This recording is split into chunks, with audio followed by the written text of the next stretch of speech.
All right, welcome everyone. Waiting for others to join in.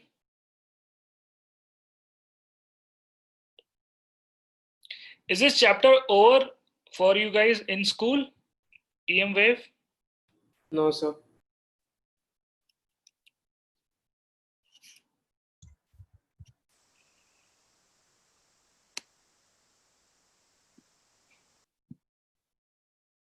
Is this over in your school?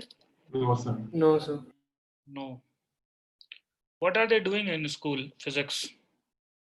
We finished magnetism and matter. Okay, magnetism and matter. So, have they started modern physics? Atoms, nuclei, and all?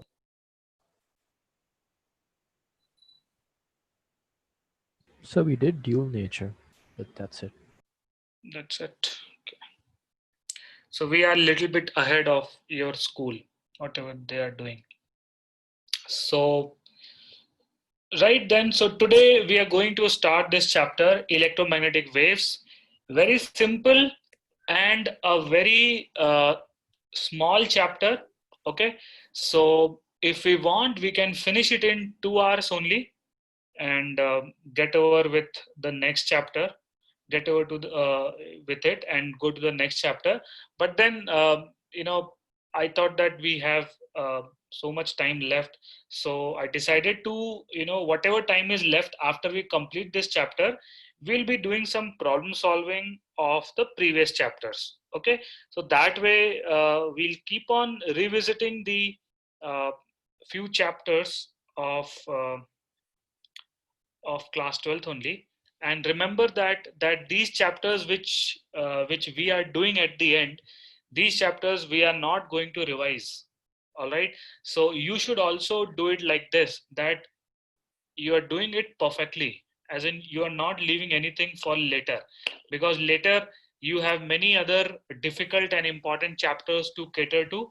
So make sure that your preparation is such that modern physics, these chapters, semiconductor, all these things, you don't need to revise. Okay, so that is the plan. And yeah, today we'll be doing this chapter, and this is the second last chapter of our curriculum in Centum. After that, we have another very small chapter, communication and system, that I'll take up in the next class. So next class, your physics syllabus will get over. All right, so this is very obvious, this name EM wave. Okay, we have learned about the waves in class 11th. I'm assuming you guys remember that. Class 11, last chapter, you guys remember or not? Yes, sir. Right, so we are going to utilize few of the concepts that we have learned in class 11th also over here, because ultimately EM wave is a transverse wave only. Okay, so the basic principles of transverse wave will be applied here also.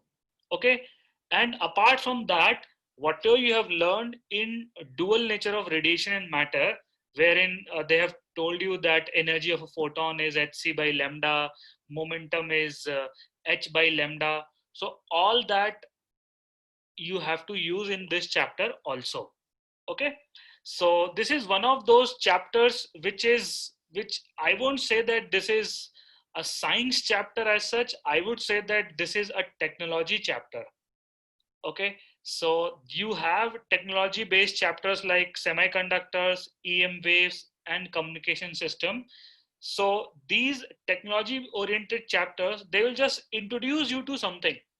So EM wave also, this chapter also just introduces you to this concept of EM wave.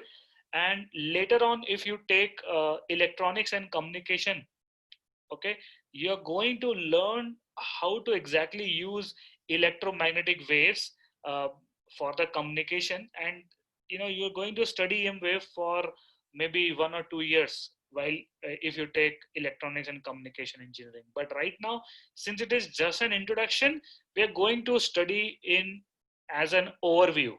Okay, so when we study anything as an overview, many things we need to assume. For example, we'll be talking about Maxwell equations, and we'll not be discussing how Maxwell equations are solved. We'll be directly getting into the outcome of the Maxwell equations. Fine. So there are a few things like that which we will not be getting into. So let us start this chapter. Write down EM wave.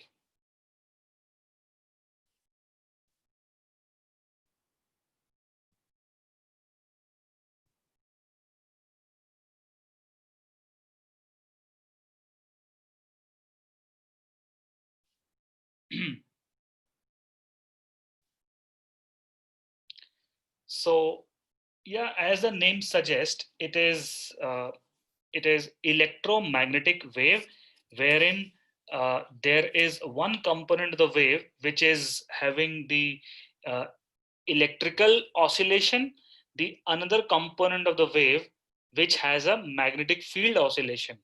Okay, so this is what we are going to discuss over here. So now, nobody knew earlier that that this kind of thing exists, EM wave. Nobody thought of this kind of thing. All right, people used to think that the waves are only they are only physical waves that exist. For example, sound, water ripples. So every time they require some sort of medium to travel, they never thought that existence of EM wave could be there. So definitely it is an outcome of some sort of accidental discovery. Okay, so accidental discovery, and some of the discrepancy which were observed in already known things has led to the discovery of the electromagnetic wave. So this is what we are going to discuss. Okay, so we are going to discuss something which will enable us to understand that EM wave should exist. Okay, and that something is displacement current. Write down.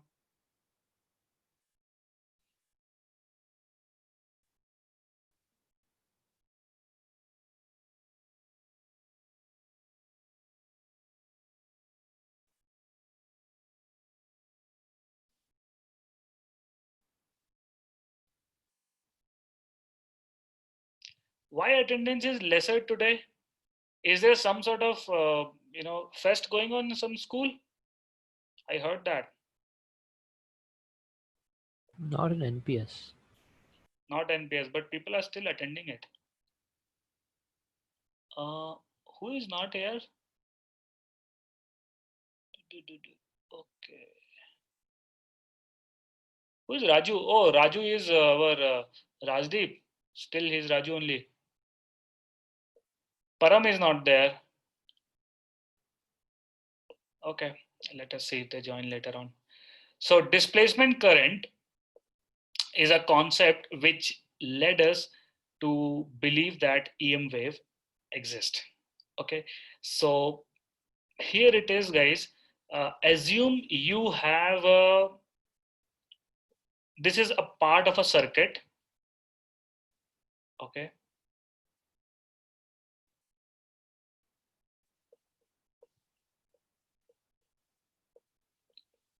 and in between there is a capacitor. Draw this capacitor.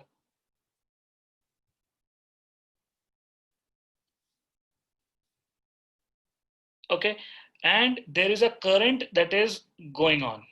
Current as a function of time is going, and since it is alternating current, this resistance will offer some sort of reactance, let's say XC, and current will go to the other side also, isn't it?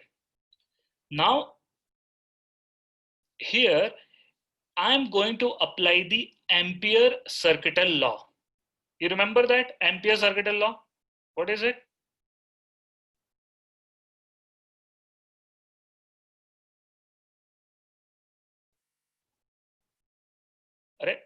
What it is?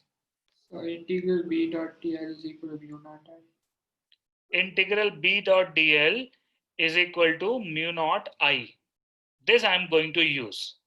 Okay, Acha, first of all, till now we have assumed that Ampere Circuital Law is used only for a loop. Okay, now now I have to tell you something which you never assumed here, that this is a line integral. Okay, first of all, this is a line integral, and this formula, Ampere Circuital Law, is valid.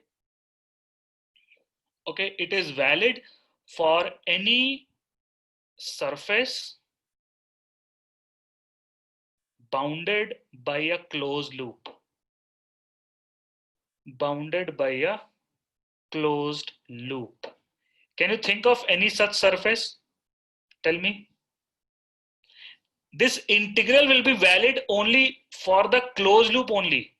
Okay, so you have to integrate this on the boundary, which should be closed loop. But you can have this entire formula applied on the entire surface, but left hand side is only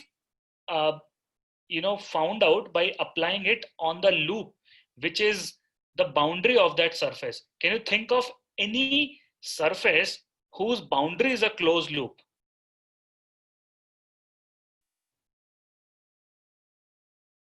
So won't that be any 2D surface? Yes, that could be 2D surface. Can you think of 3D surface? Any example?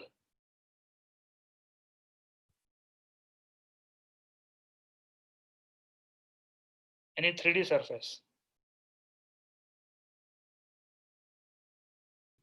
So is it that Mobius strip thing? Why so complicated thing you have to think? It is a very, very simple example. A glass of water, you take it on the this thing, right? Let's say you have this one. Suppose this is what you take. Does it have a boundary which is a closed loop?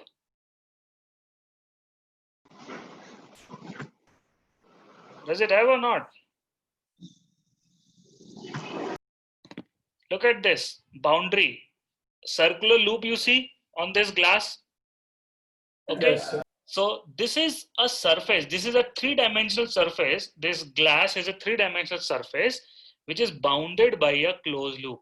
So the left-hand side, integral b dot dl, you have to run this integral b dot dl on this closed loop, and this current is passing through this entire surface. Maybe current going in and then current goes out. This is the current that is passing through the entire surface. On the right hand side, current is that is crossing the entire surface. On the left hand side, integral b dot dl is the integral on the boundary, which is circular over here.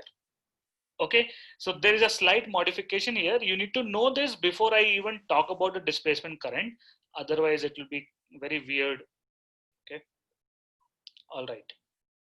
So now if I apply the Ampere Circuital Law on a 2D loop like this, okay, let's say I apply on this 2D loop. This loop is such that half of it is inside and half of the loop is coming out like this. Okay, this loop has a radius of, let's say, small r. Okay, so left hand side will be what? Can I say due to symmetry the magnetic field will be circular in nature? Can I say that over here, everyone? yes, Yes. yes. Okay, so oh, Param came. We were talking about you, Param, that you went to some college fest. No, sir. Are you feeling sleepy? No, No, not today. Not today. not today. Okay. So left hand side integral b dot dl is b into 2 pi r, right? And the right hand side, this current is current passing through the wire, which is mu naught I, which is a function of time. Okay, so you will get magnetic field mu naught I t, I is a function of time, divided by 2 pi r. Okay, I have got This is the obvious result which I should be getting, and this is what I got. This is like magnetic field of a wire which is infinitely long. So magnetic field at a distance r from it will be mu naught I by 2 pi r. This is what I have got. Okay, now I'm going to use this Ampere Circuital Law on this surface, and my surface is like this.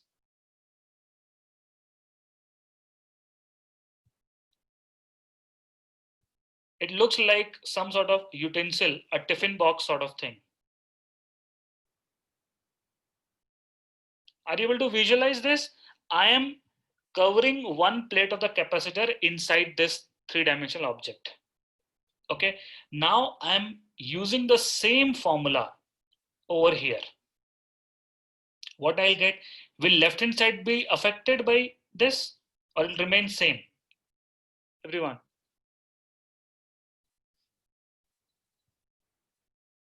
Same. Same. So it will be B into 2 pi r. What about the right hand side? Mu naught into.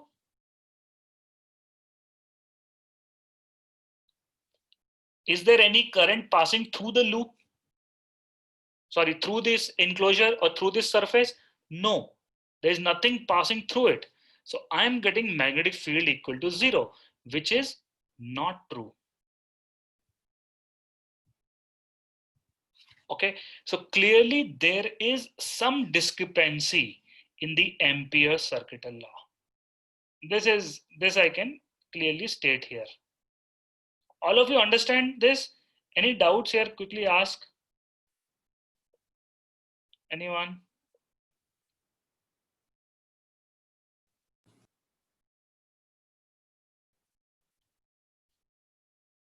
No doubts? Okay. So now this discrepancy, how can we explain that? Because I know magnetic field should be this much, but it is not coming out if I take Ampere enclosure like this and integrate over this closed loop, which is giving us magnetic field to be 0.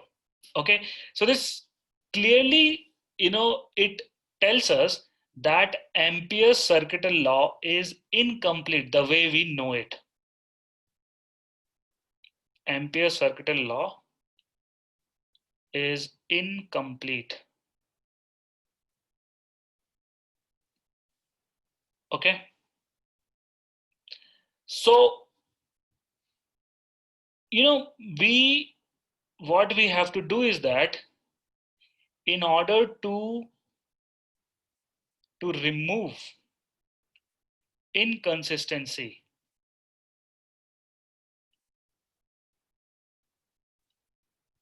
what we do, we need to assume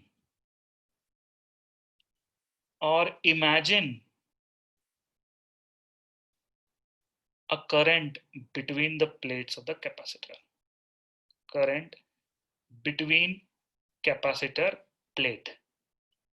Okay, now right now we will be assuming it, and then I'll tell you that what it is and how it is. Okay, so first of all, is there anything that is crossing the enclosure inside this? Anything that is crossing it? Current is not crossing, but is there anything that crosses it, everyone? So an electric field. Electric field. Okay, so it has to do something with electric field. Fine. So whatever current I will imagine, that will be somewhere related to the electric field. Let's see how we can arrive at that current which I'm talking about here. So we know that electric field between the parallel plate capacitor can be written as sigma by epsilon naught. Okay, between the two plates. This is equal to Q divided by A epsilon naught. All right, so from here, I will get Q is equal to epsilon naught E into A. Now, E into A can be written as electric flux, phi E. Okay, so from here, dQ by dt is equal to epsilon naught d phi E by dt. Okay. So this is the current which is flowing between the capacitor plate. But then this current as such, this doesn't exist. You cannot put an emitter over there and measure the current. Okay. But even though the current doesn't exist, but effect of the current exists. Do you understand the difference? Current doesn't exist, but its effect exists between the plates. So what is the effect of the current? Can you think of one of the effects of the current? A moving charge. Magnetic field. Magnetic field. Remember that if there is a current, there will be a magnetic field. And yes, you can put a magnetic needle between the plates of the capacitor over here, and you will see the deflection. So magnetic field do exist inside. Magnetic field exists, and it correlates very well with this displacement current which we have found out. Okay, so effect of the current exists, but current in reality doesn't exist. So this is called the displacement current, and this also proves that point, the point that the laws of magnetism and electromagnetism, the laws of the electrostatics and magnetism, they are symmetrical. It proves that case even stronger, because we have learned in the EMI chapter that the flux change, the magnetic flux change, creates the electric field or potential difference. EMF is equal to minus d phi by dt, which is magnetic flux change. And this here, we have learned that the rate of change of electric flux creates a current which creates the magnetic field. So I can say that if I change the electric flux, I will get the magnetic field. Okay, this is a very big discovery, because it tells us that once you change the let's say magnetic field, it creates electric field, and then if electric field changes, it creates a magnetic field. So they can couple very well, and they can keep on creating each other. So according to the Faraday's law, suppose there is a time varying magnetic field. Time varying magnetic field creates time varying electric field, let's say. Then time varying electric field will create again time varying magnetic field. Then again time varying magnetic field will create time varying electric field. So like this, they will create each other, and that's how the EM wave generates and move forward. So this is, you can say, some sort of proof that EM wave exist, and they don't need any medium as such, because electric field will create magnetic field will create electric field. Anyone has any doubt till now? So, but this displacement current is also not perpendicular to the cross section of that imaginary surface boundary that you took. This one? Yes, sir. Displacement current is like this only. It goes Yes, like this only. So it should be perpendicular to the cross section, sir. Which cross section? Of that line, of that surface. This one over here. Yes, sir. Yeah, it depends how you take your cross section, but it is perpendicular to the plates, definitely. Okay, and this displacement current, we call it as ID. This displacement current is distributed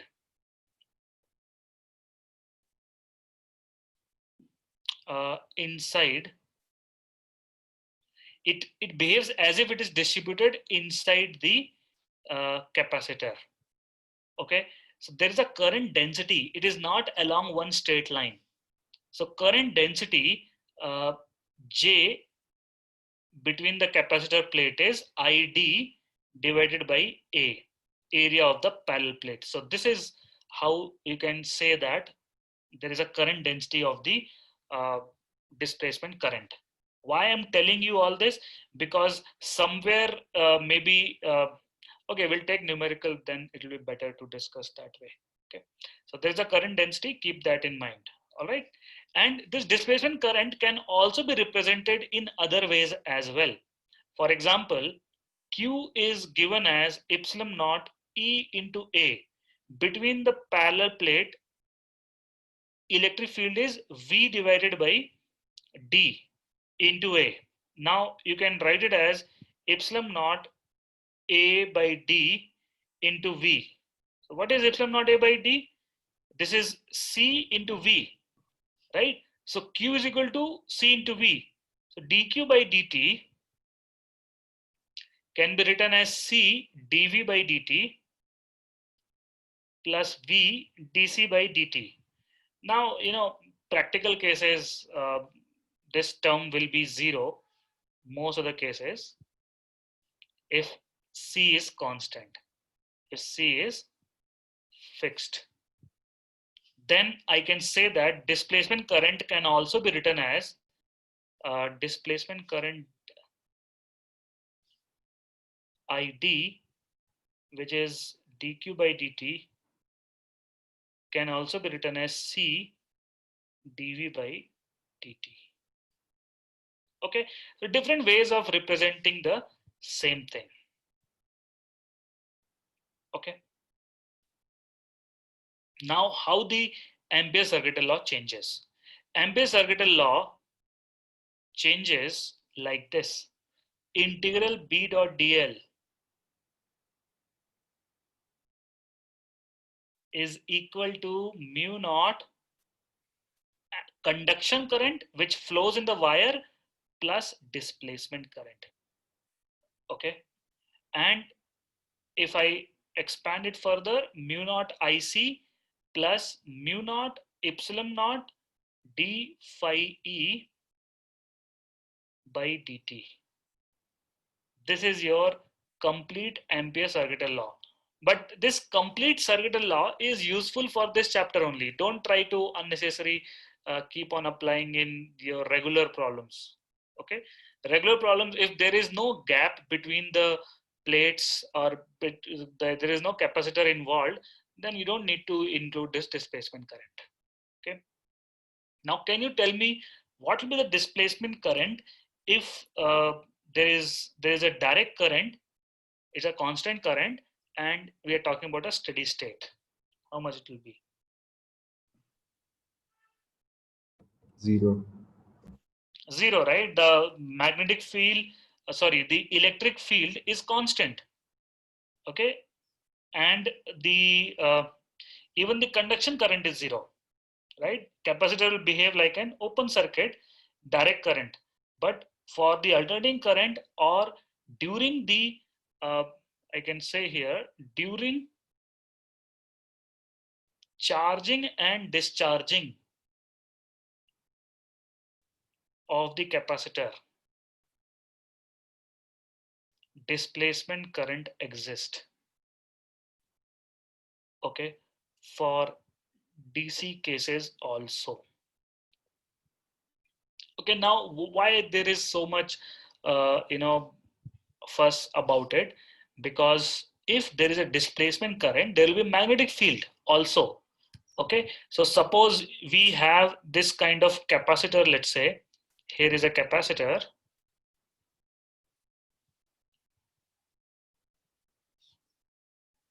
Okay, like this. So what happens is that suppose there is a displacement current, then there will be magnetic field. So displacement current has a current density of going from this plate to that plate like this. Okay, so what kind of magnetic field will be generated between the plates, everyone? What will be the shape of the magnetic field? So it will be circular. It will be circular due to the symmetry.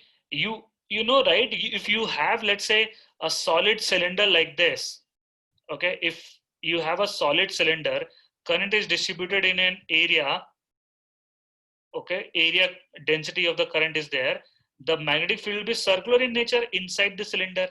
right? Same way over here also, the current is distributed in an area, and because of the displacement current, there is a magnetic field.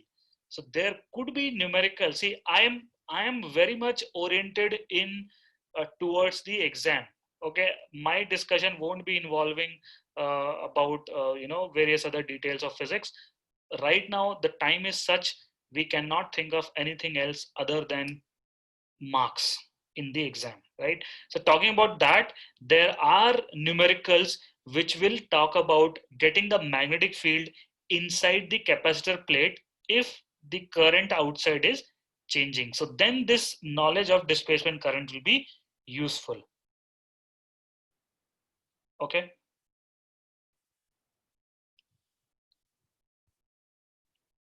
Yes, I wanted to write that also over here, that whatever we have discussed, the rate of change of magnetic field d phi by dt, the flux change, creates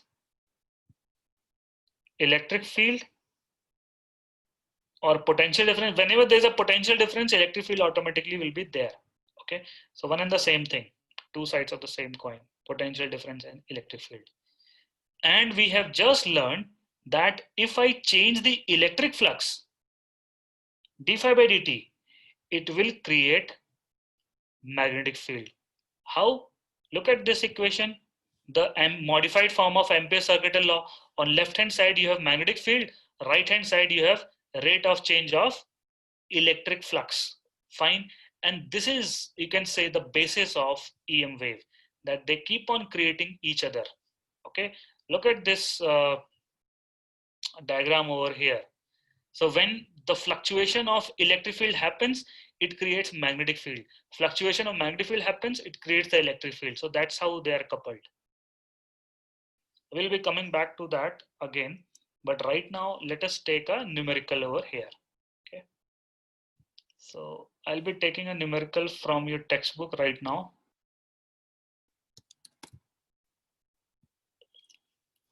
Anyone want to comment or any doubt, you can speak up. Sir, is there any way to determine which one creates which at a given time? As in? Like, like they create each other simultaneously, but is there any way to determine that, like, is Who the came first? electric field creating magnetic field or magnetic creating electric? So you're asking who came first, right? Chicken came first or Yeah, the egg came first? somewhat. No one has answer to that. But then yes, if you choose, you can start oscillating electric field, magnetic field get created. Or if you want, you can oscillate magnetic field, electric field will get it. It is up to you what you want to do first. It doesn't matter. Getting it? Yes, sir. Do this question.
You can get your answer in terms of e to the power or something, whatever you want. I mean, just that solve it completely, that's all. You may not get the exact numerical answer.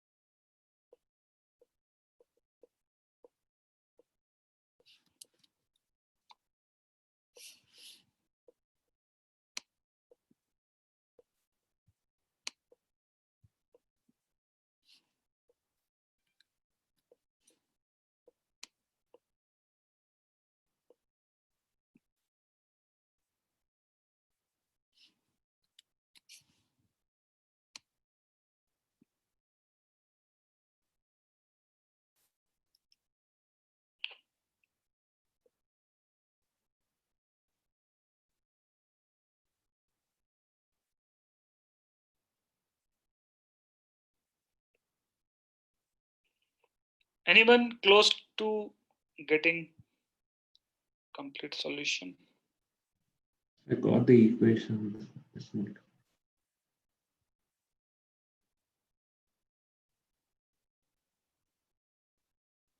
Got the equation, everyone? Okay. All right. So over here, we are, of course, trying to use this integral b dot dl is equal to mu naught into conduction current plus mu naught epsilon naught d phi e by dt. But where I'm using this? On some loop or surface, what I'm doing it? Where?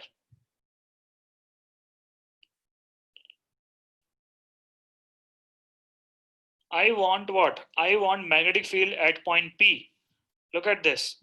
Magnetic field at point P, they are asking, right? So how to get that? What you will take? Those who got the equation, tell me. So you take a ring which is inside the capacitor. Correct. You take a ring like this inside the capacitor, that smaller ring. So you take a ring like this that passes through the point P. Okay, throughout this ring, magnetic field will be uniform and will be circular in nature. Everyone understand this, right? Yes, sir. And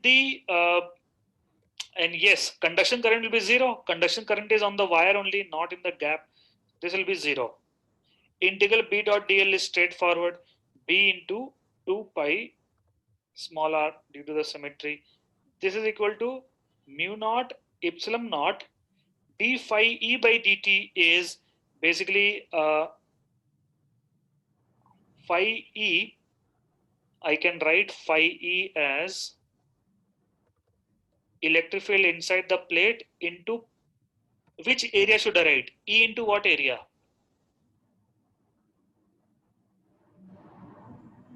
Area of the ring or total area of the plate? What should I write? Area of the plate. Okay, others? Tripan, what do you think? The ring, I think. You're finding flux.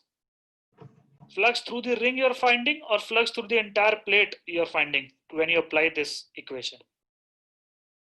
You're applying this equation to the ring. You should only bother about the what? The area of the ring, nothing else. Okay. So B into 2 pi r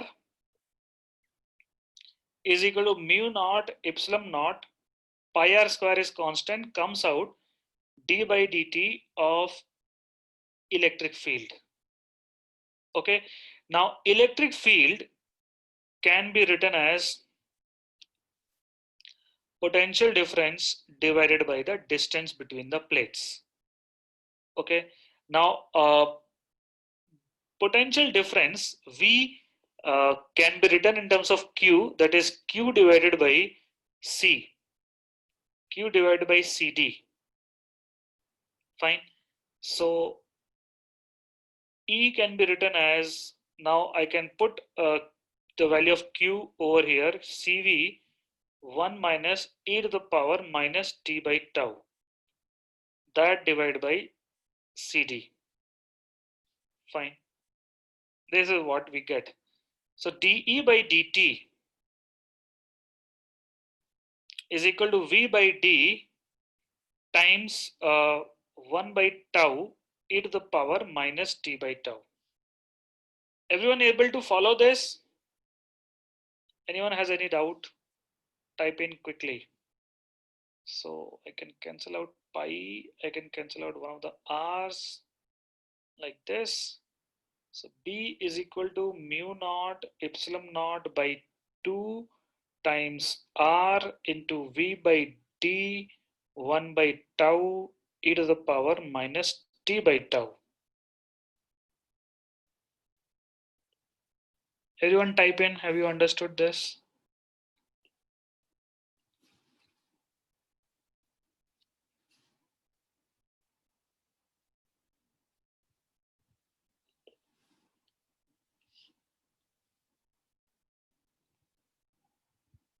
Okay,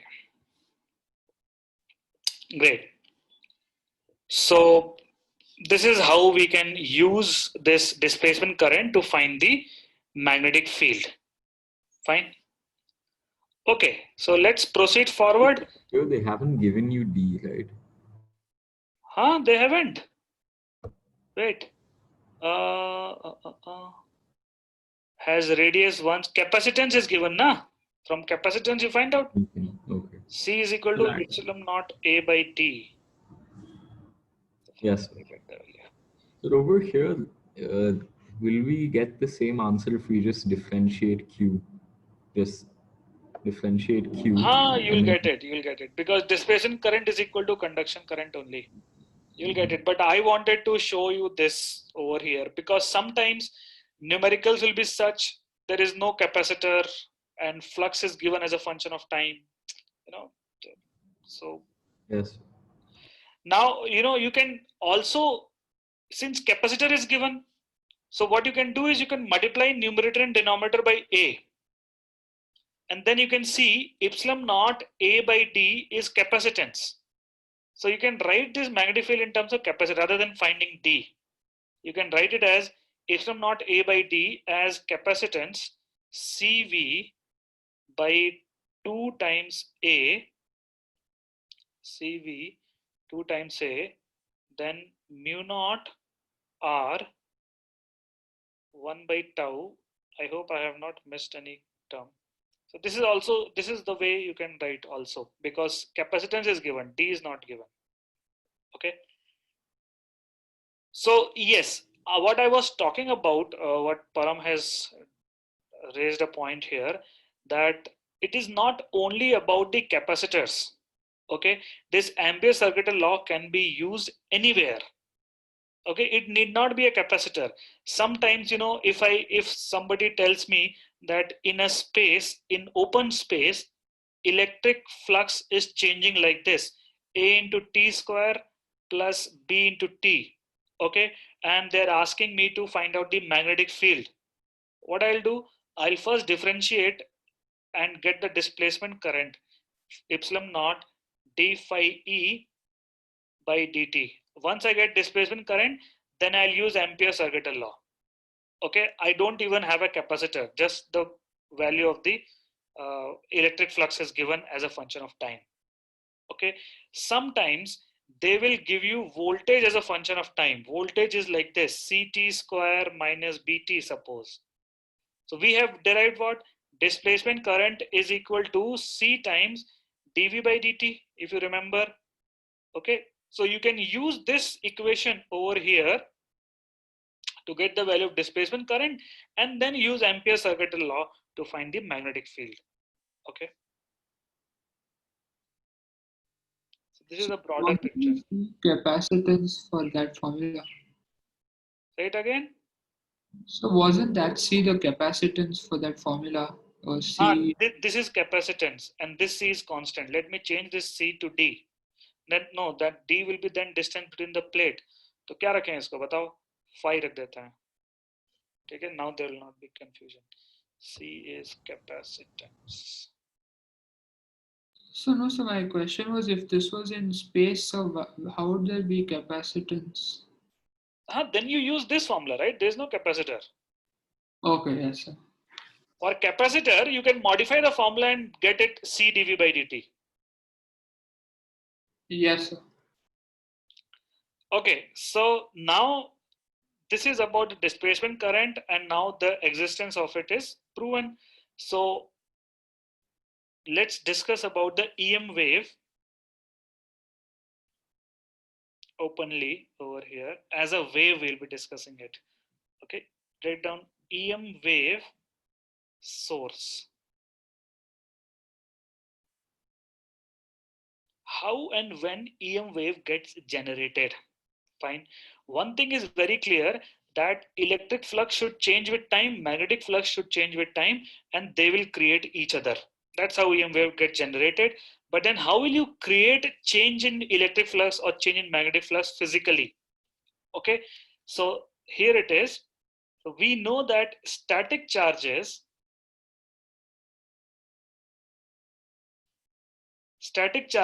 they create electric field. Okay, then you have uniform motion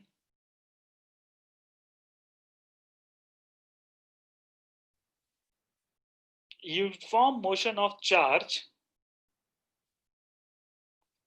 create magnetic field, right? Uniform motion of charge as in where rate of flow of charge is constant. dq by dt is a constant. So current is a constant. It creates magnetic field. Okay, it can create time varying electric field, but it cannot create time varying magnetic field. As in, the situation is not conducive for the EM wave yet. But if you have an accelerated, see, every time varying electric field will not create time varying magnetic field. Are you getting it? Derivative of d phi e by dt creates the magnetic field, but if that magnetic field comes out to be constant, then it will not create back the electric field. So it will not be a EM wave scenario. So here, in accelerated motion of charge, this one creates EM wave. The accelerated motion will ensure not only electric field changes with time, but magnetic field also changes with time.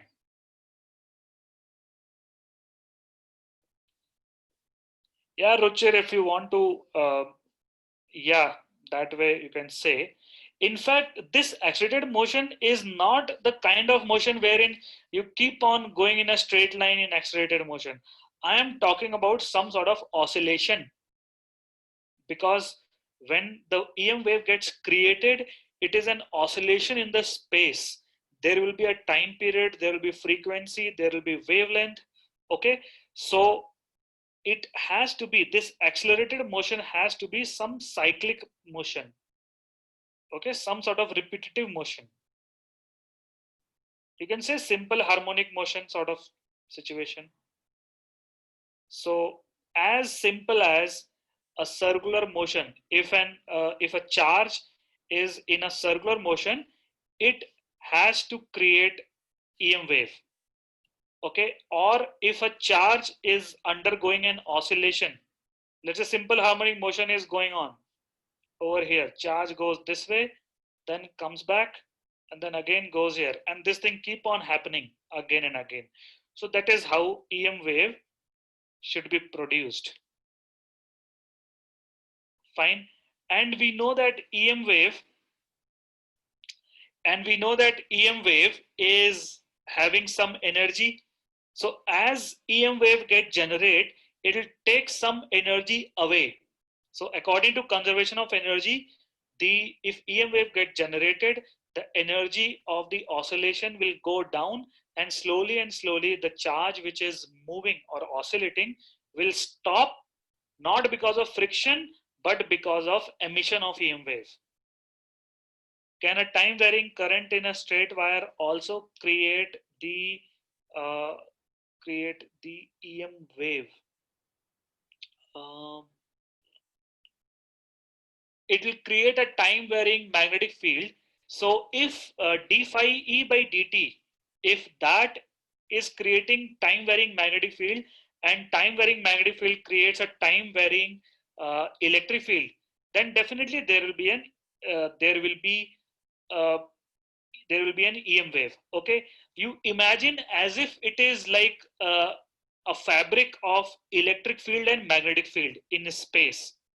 You disturb fabric from one of the ends, you move it up and down, the disturbance will propagate.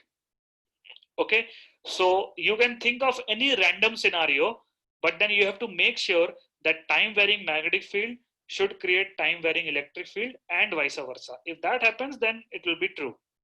Okay, and every time the EM wave get generated, the frequency of oscillation of charge,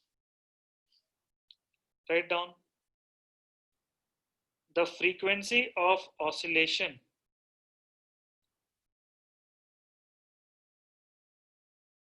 is equal to the frequency of EM wave. This is because the frequency is a system property. Okay, system is generating this thing, so whatever number of ways the system repeat itself, same number of ways the EM wave will repeat itself. Okay, now this discovery is very, very important. It implies that practically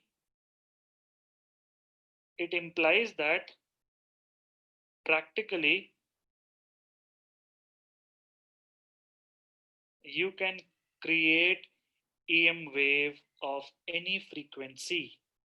EM wave of any frequency. What you have to do? Just take a charge and oscillate with that frequency. EM wave will come out. Okay, it is as simple as that. In fact, there was this scientist Hertz. His name you might have heard. His name comes under the SI unit of the frequency itself. So his entire life he has devoted to discovering different kind of EM wave and playing around with them. So by accident he has discovered the photoelectric effect also. His own discovery was it. Of course he didn't pursue it. Einstein came and pursued his work and then formulated the photoelectric effect equation, but the discovery was Hertz discovery, photoelectric effect. So yes, he was one of the prominent scientists. So so it also implies that I can generate visible light using charges.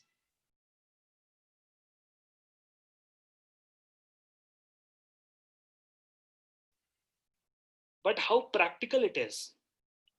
It is not practical. Why? Because yellow light, if you take yellow light has a frequency of 6 into 10 raised to the power 14 hertz. Okay, this is extremely high frequency. We as humans, we have achieved till now the highest possible frequency of oscillation is around 10 raised to the power 11 hertz. This is what physically we can do. Beyond it, it is not possible. So I cannot create yellow light by using the oscillation of charges. But till here, I can create. For example, radio waves I can create. Okay, infrared waves I can create. The frequency if it is lesser. Okay. Anyone has any doubt? No, sir. तो कुछ पढ़ा ही नहीं, doubt क्या होगा? I'll just. So then, like, what kind of oscillation do you do? Because, like, if it's just the circular one, then that's the same thing as electrons moving in a circular loop. Yes, but then you're getting into quantum physics. Electron moving in orbit won't be emitting EM wave. That is what the Bohrs told us, because they are stable orbits. Okay. No. So, like, oh, okay. Tell. So because, like, when we did the current in a circular loop, then even then you have the charged particles which are moving in a circular regular path. Hmm. So then why isn't it produced over there? See, it is net neutral. It won't create electric field, and magnetic field was constant. It was not changing with time. So if, for example, if you create some time varying current inside the loop, which creates time varying magnetic field in the space, and that time varying magnetic field creates the time varying electric field, then yes, EM wave is possible. So Okay. so for EM wave, then the function of the E or B has to be either sine or exponential or something like that, right? Yes, something like that. Because every derivative will have to be differentiable. Yes. Yeah, that is a problem. You don't have this kind of discussion in this chapter in detail. You will get into details of the how EM wave gets produced, what frequency, and all that. Uh, when you take the engineering, when you go to engineering, take the electronics and communication, then only you will learn more about it. But then I can understand a lot of questions in everybody's head. Okay, so we can't spend a lot of time in that. But whatever we have discussed, this is clear, right? So like in the capacitor thing, so there was an EM wave generated when it's charging, discharging. There was magnetic field getting generated, but that magnetic field, you got a constant or you got a time varying magnetic field. So it was time varying. It was time varying, that will create EM wave. Okay, so but over there, like where is the cyclic? Like it's not like oscillatory, right? It is, see, charge is oscillating or not. See, charge is a function of time. So, but it's an exponential. That's not like an oscillation, right? That's like a. That way, it is, you can say it will release pulse. Okay, it will not be like a repetitive thing. It will be like some sort of disturbance is created and it is gone. And the charging also happens momentarily. Okay. Okay. Cyclic is a very systematic. When I say EM wave, mainly I am talking about a scenario in which something is happening over and over again continuously in a very synchronized manner. So I am talking about that kind of scenario. You are assuming the disturbance also you are including as the wave, which is correct. There's nothing wrong in it. But when I say a systematic wave which has a constant frequency, constant amplitude, constant wavelength, then what I mean is that you need to have situation like that only. You need to have an oscillation of fixed time period, oscillation of fixed amplitude. All that should be there. So in LC oscillation, there'll be EM wave generated. EM wave, definitely EM wave. Okay. EM wave of that frequency, 1 by under root LC. And yes, I think we discussed it when we discussed that it will not, this oscillation won't remain till eternity. We discussed that there are 2 or 3 types of energy losses that happens in LC oscillation. One is that the current, when it flows in the resistance, it will dissipate heat.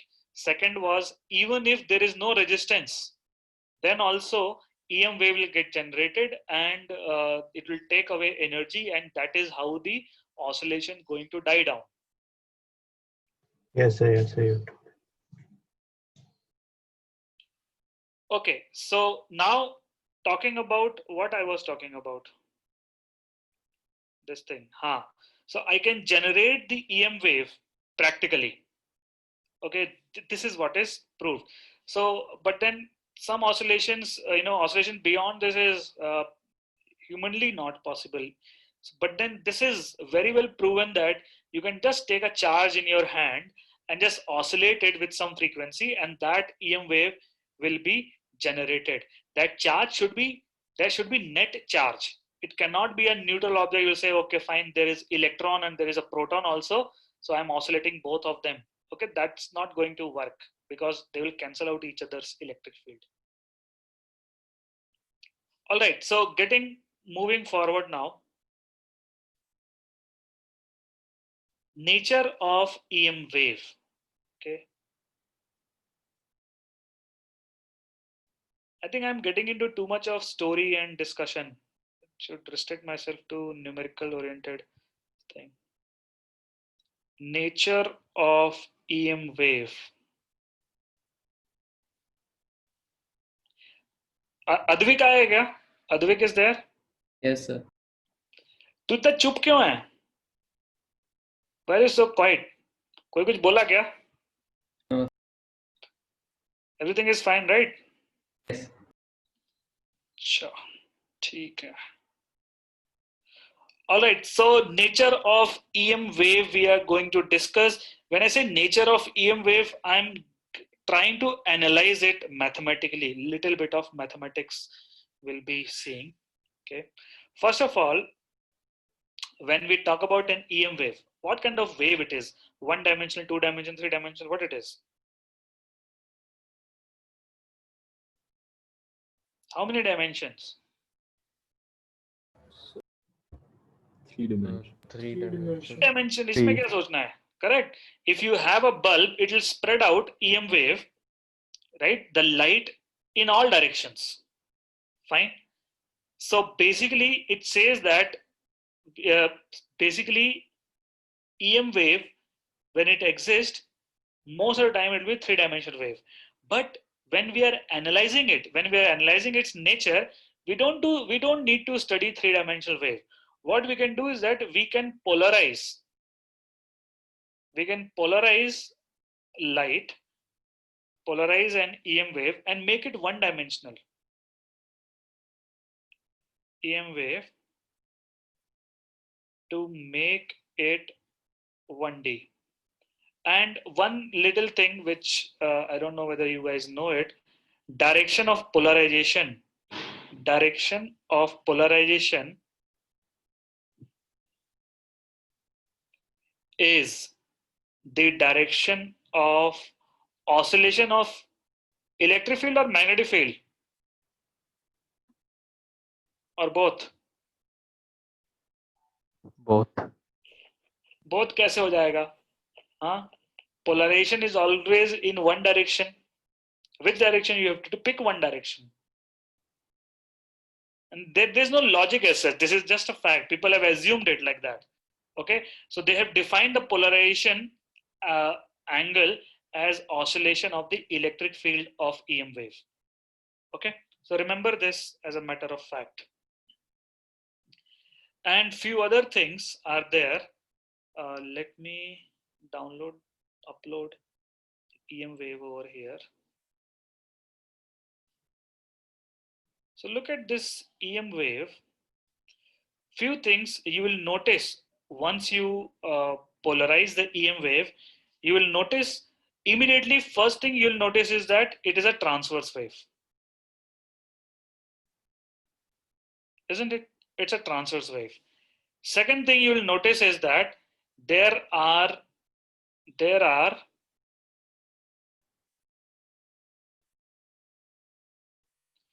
actually two waves that are coupled.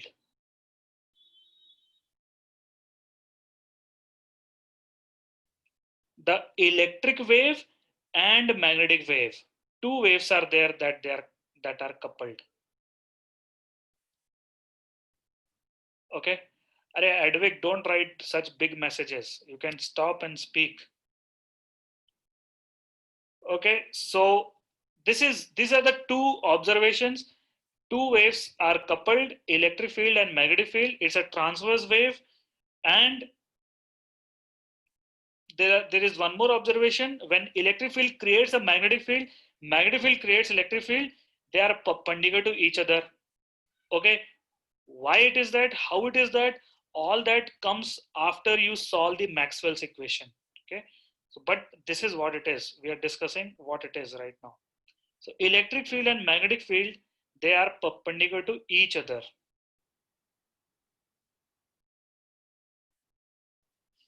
And not only that, the velocity of wave is perpendicular to both electric field and magnetic field.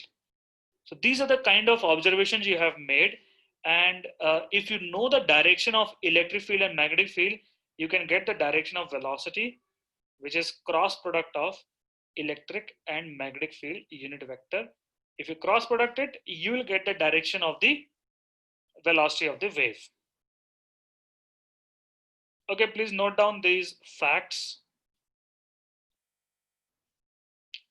Sir, this question is related to what we did in the last slide. So if it's a big capacitor and we applied a big potential difference, then we could get EM wave of large frequency. Yes, yes, you can do that. Okay.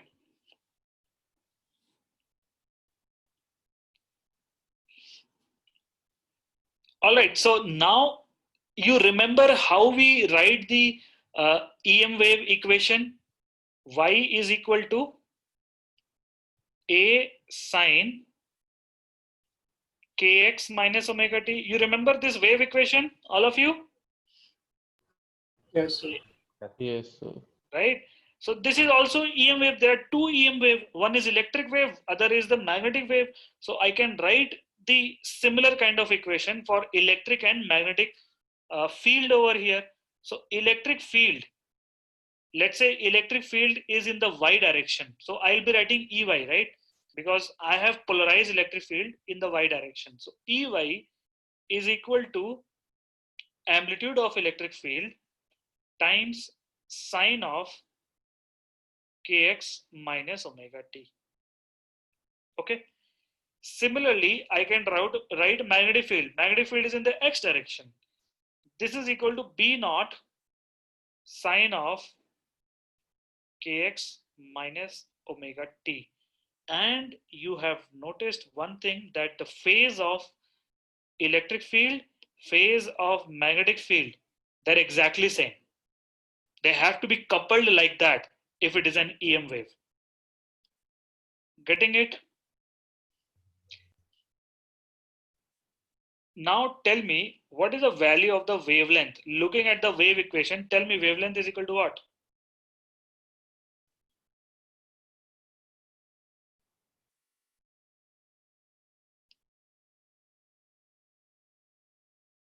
Okay, here got it. You remember the wave equations? What do you write? Lambda is, looking at the wave equation. 2 pi by k. 2 pi by k.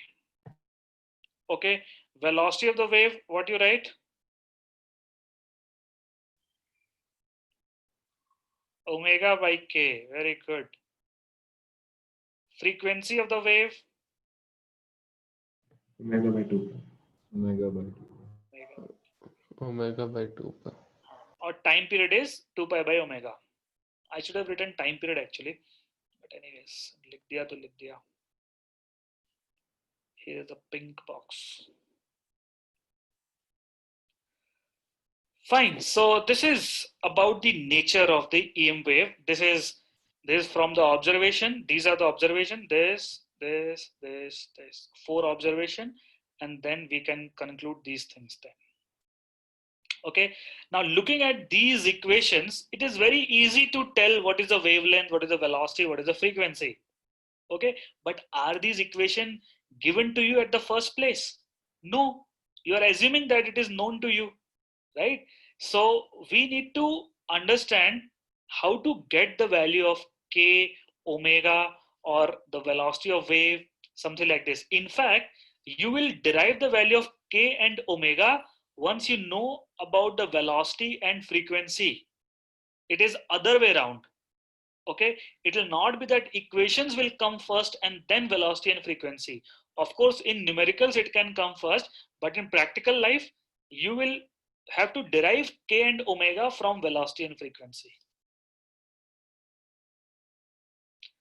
Okay, now comes the Maxwell equations, which are considered to be very, very sacrosanct. If you take communication electronics as your major, you will see the kind of respect Maxwell equations get. Okay, they're treated like, these equations are treated like God. Okay, nothing less than the Vishnu, Brahma, and Mahesh like that they are treated.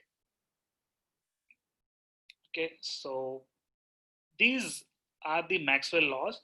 So Write down. So basically Maxwell gets a credit of formulating, write down, formulating a set of equation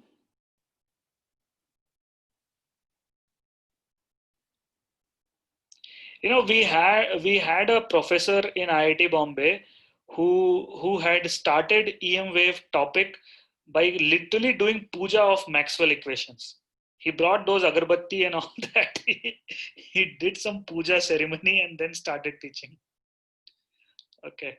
Formulating a set of equations that are basic, that forms, you can say that forms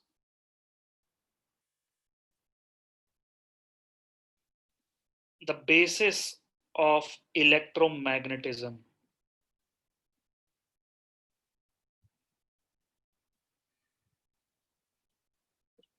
Okay, so these are the Maxwell equations. Write down the first one, integral E dot dA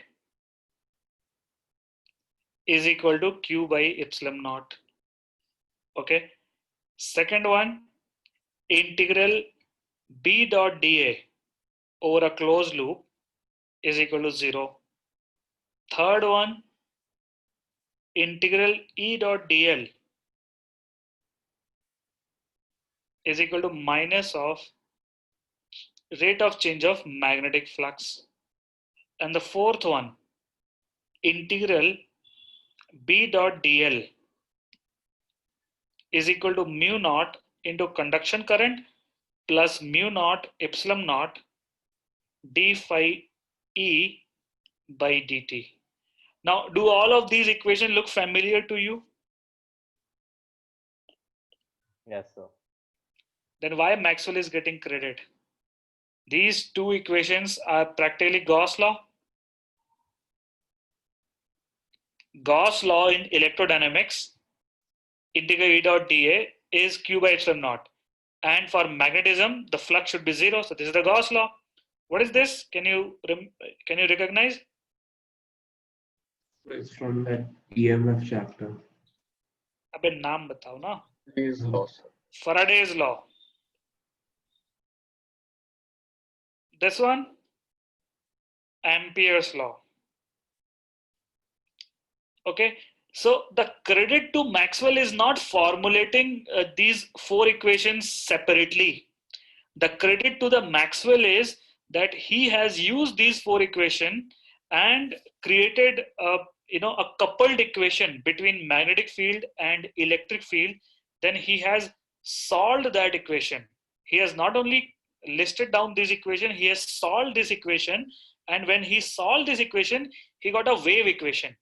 Finally, when he arrived, he got a wave equation, and the outcome of that wave equation is that there must be an EM wave. I'm talking about the final result. Okay, EM wave whose velocity is 1 divided by root over mu naught epsilon naught. Okay, this is the outcome of the solution of Maxwell wave. Now, solution of Maxwell wave, you need to know, various things in mathematics. I'm not sure about, you might not be knowing about things like divergence, things like curl. So all those things will be there, and you will see that ultimately when you solve it, you'll get a wave equation, and this is the outcome. Velocity should be this much. Okay.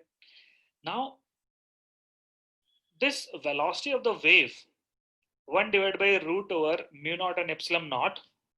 Okay. Mu naught and epsilon naught are what? Do you remember? Mu naught is the permittivity of the medium, and epsilon naught? Permeability. Permeability. Now, mu naught and epsilon naught are permeability of the of the free space, as in vacuum. Fine. So it, in a way, it tells us that every EM wave is going to have 1 by root over mu naught epsilon naught speed. So the velocity of the wave is fixed in a free space. Velocity of the EM wave doesn't matter its frequency and wavelength. Its velocity will be this much. This is fixed. Okay, and this value is close to 3 into 10 raised to power 8 meter per second. Okay, this is such a accurate constant. Accurate as in it is not exactly 3. This is 2.998756 like that. There's a sequence of numbers. It is such an accurate figure that every time you find out the velocity of wave, it will come out to be that only in the free space or in the air. So this is treated as a universal constant itself. This itself warrants this fact that we can treat it like a universal constant. We can say it is speed of light. It doesn't matter what frequency, what wavelength. Speed of light means this. This is the value of that constant.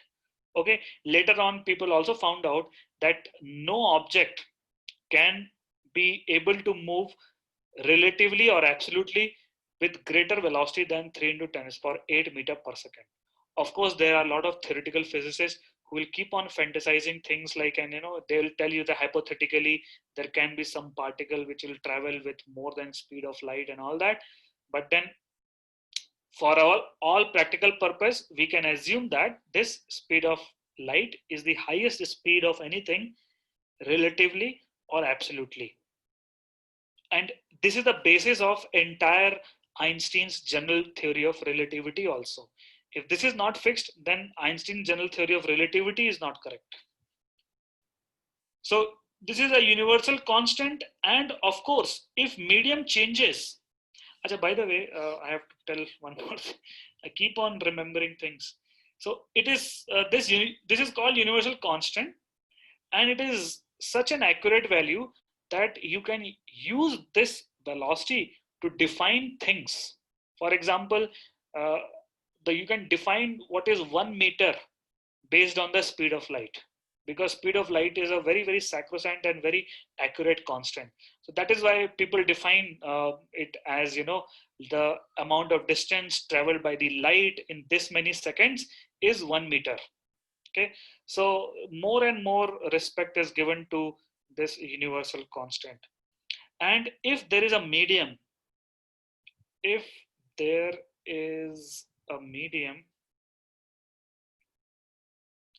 whose permittivity is mu and whose permeability is epsilon.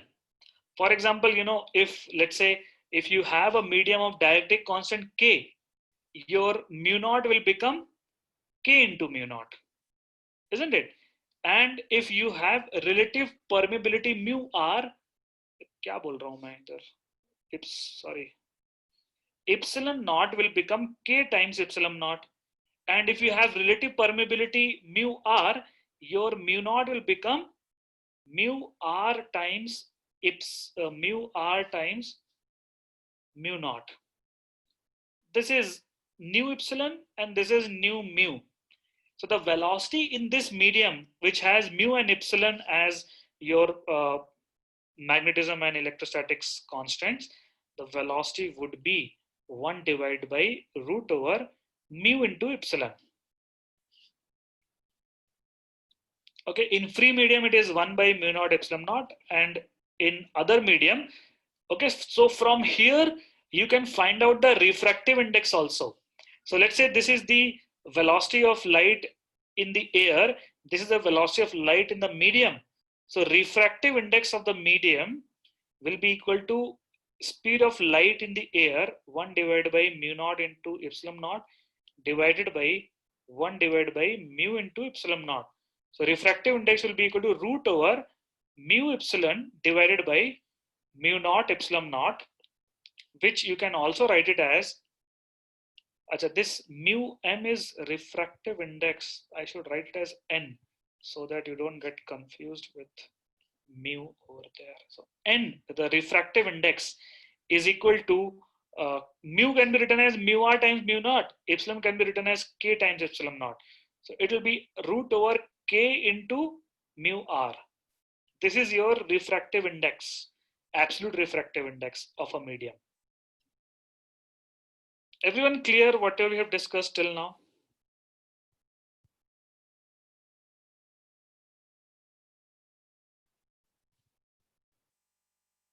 Type in quickly. Is it clear? You have any doubt?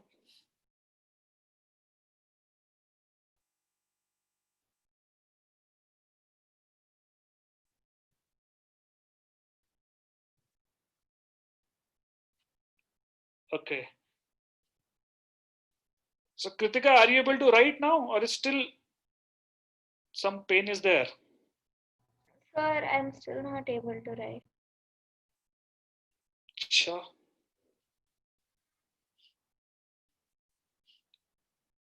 Okay, everyone is clear, looks like.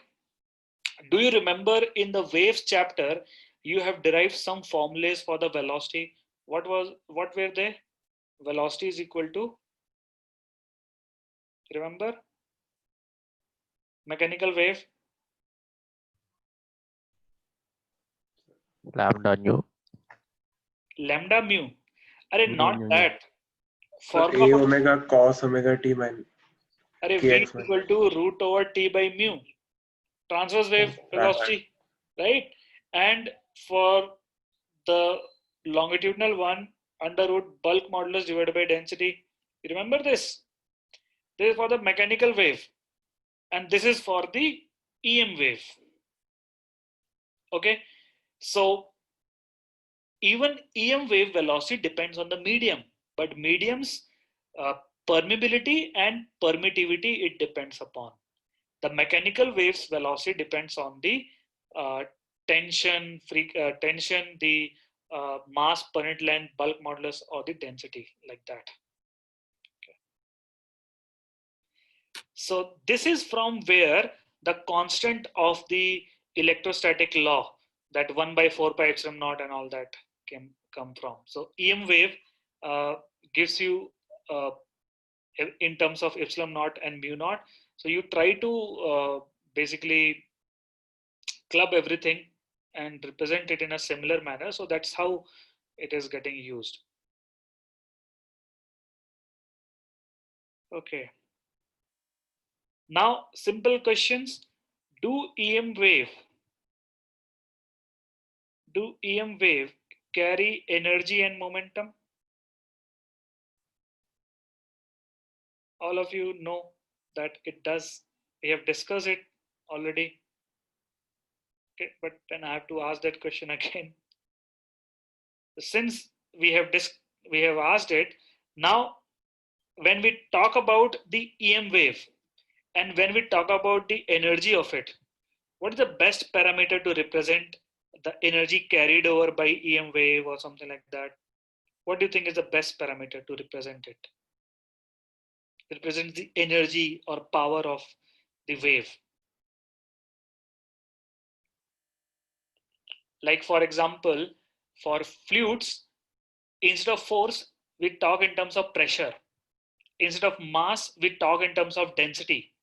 For wave, instead of energy, what we represent it as? Power or intensity. Okay, intensity is the best representation. Intensity I is power per unit area.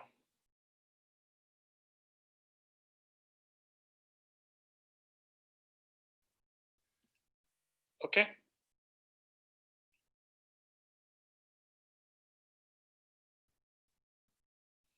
All right. So now we will get into here. See, in photoelectric effect, we were treating the light as a collection of photons. In this chapter, we are treating light as a wave. Okay, so we'll not discuss light as if it is collection of particles and every particle has h into mu energy. Although that is true, but over here we are talking about wave, we are talking about the EM wave in space.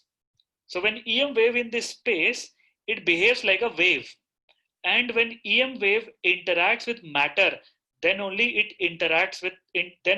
behaves like a collection of particles.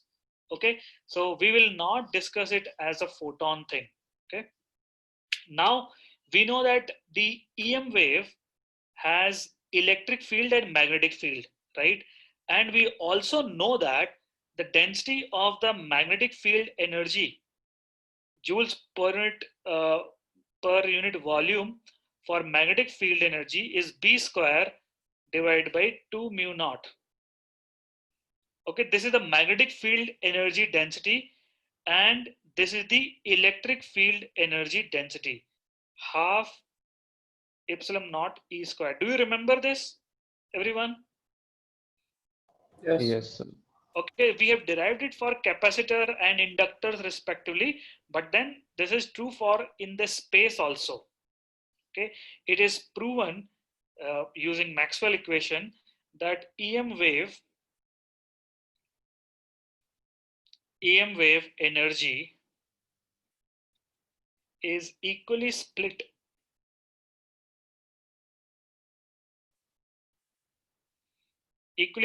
between the magnetic energy and the electric energy. Okay, now if that is the case, we usually discuss talk about the energy of wave in terms of intensity. So this is what I'm trying to derive here. Intensity is equal to power divided by area. Okay, this can be written as 1 by A into rate at which energy is supplied by the wave, du by dt. Okay, now du is what? Du is a total energy density I have, B square by 2 mu naught plus half epsilon naught into E square. This is energy per unit volume. I am trying to find out small energy in a small volume. My small volume is area of cross section into the width of that. Okay, this is something might be completely new to you. I'll just draw a diagram here to represent. You should also ask doubts. So basically what I'm doing is I am taking let's say a sphere. Okay, let's say I'm considering a point light source over here which emits EM wave in all directions. Light it emits in all directions. So what I'm trying to find it is that in dt time, the light covers this much distance, this much. So this much is the volume it covers. So inside this volume, I am trying to find out how much energy is contained. This is the energy of the wave. So this energy of the wave will be sum of the magnetic energy, electrostatic energy, and this is the energy density. So I have to multiply by the volume, which is covered in dt time. Everyone clear about this? Everyone? Any doubt? Clear. Param, is it clear? So I just have one question. Like if the energy is equal, then that'll mean that the energy volume is also equal because it's the same volume. So that means that d square by 2 mu naught is equal to half epsilon naught e square. Yes, why not? Very good. That's what I'm going to use. So, but then, so then the amplitude of the magnetic field and the I'm coming to that. Hold on. That I told you, right? I'm about to discuss that only. But whatever we have discussed, any doubt in this? No, sir. Okay. Great. So what Param was saying that these two should be equal. So I can just double one of these two because they are equal. Okay, so I can say du is equal to b square by mu naught. Okay, I've doubled it into a into dr.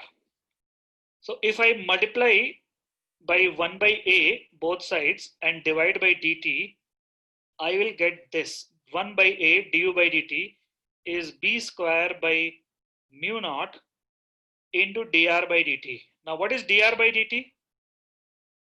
Velocity. Velocity of the wave, which is speed of light.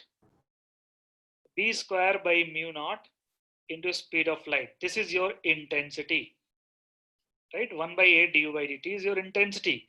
So the magnetic field at any place, okay, the value which you get over here is not a peak value, okay? You will get RMS value. So mu naught I by C, when you take a square root of it, you'll get some sort of average magnetic field, which you can say RMS value. And the amplitude of it, you're assuming it to be a sinusoidal, this thing will be equal to √2 times whatever RMS value you have got from here. Okay. Similarly, you can get the value of electric field also, the ERMS, and you know, these values are the average values. They are not depending on time. So that's why you're getting RMS value, average. So if I double this electric field rather than the magnetic field's density, then du will be equal to epsilon naught E square du by dt into 1 by a, this will get C. This is equal to intensity I. So I will be getting E is equal to intensity divided by epsilon naught E square to the power half. This is what your doubt was, Param? Yes, it is something like this. Okay, so this will give you ERMS, that will give you BRMS. Okay, so you will get like this. So if you know the intensity by emitted by the light, you can find out the value of the magnetic field and electric field of the wave. Anyone has any other doubt?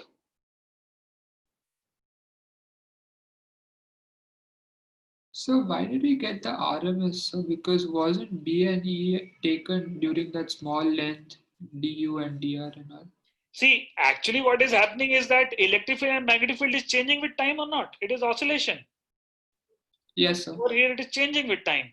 So you are taking some sort of the average value of it. You're not bringing time factor here. Otherwise, you will get the magnetic field as a function of time, electric field as a function of time. You are assuming a uniform density of the magnetic field, uniform density of electric field, but in reality, they are function of time. So when you are assuming it to be uniform, you're taking it as an average value. That's why you're getting RMS. Understood? So, but by taking that small length dr, didn't we automatically make it uniform? Even if it's time varying, because we took for very time varying has nothing to do with space. At a point also, something will rapidly change.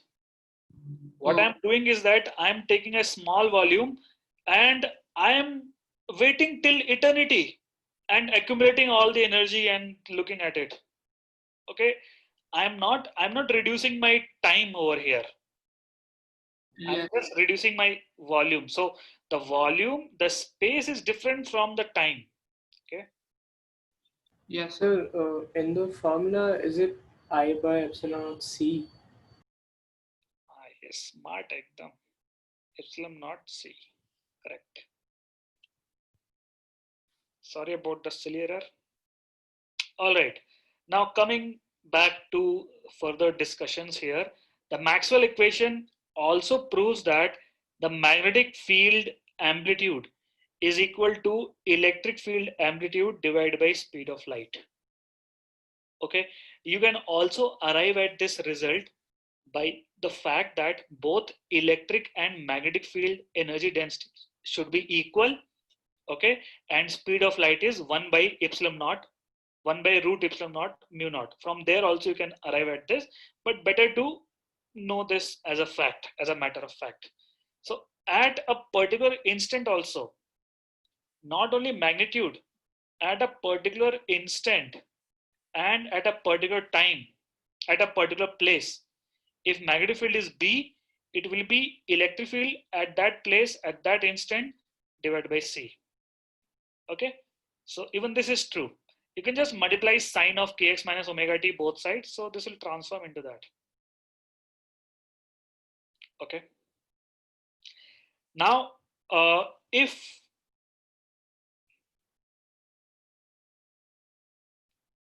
let's say the energy transferred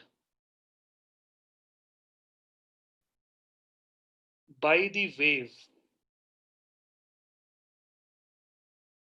is u, can you tell me total momentum that has transferred,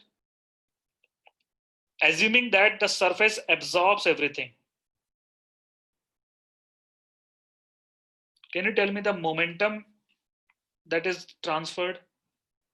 Now you can treat it like a particle over here, photon, collection of photons, what it will be equal to.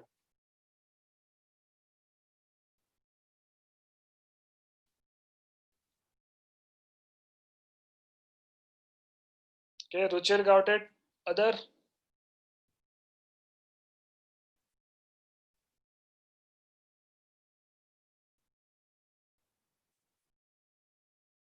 Nobody else? No one else?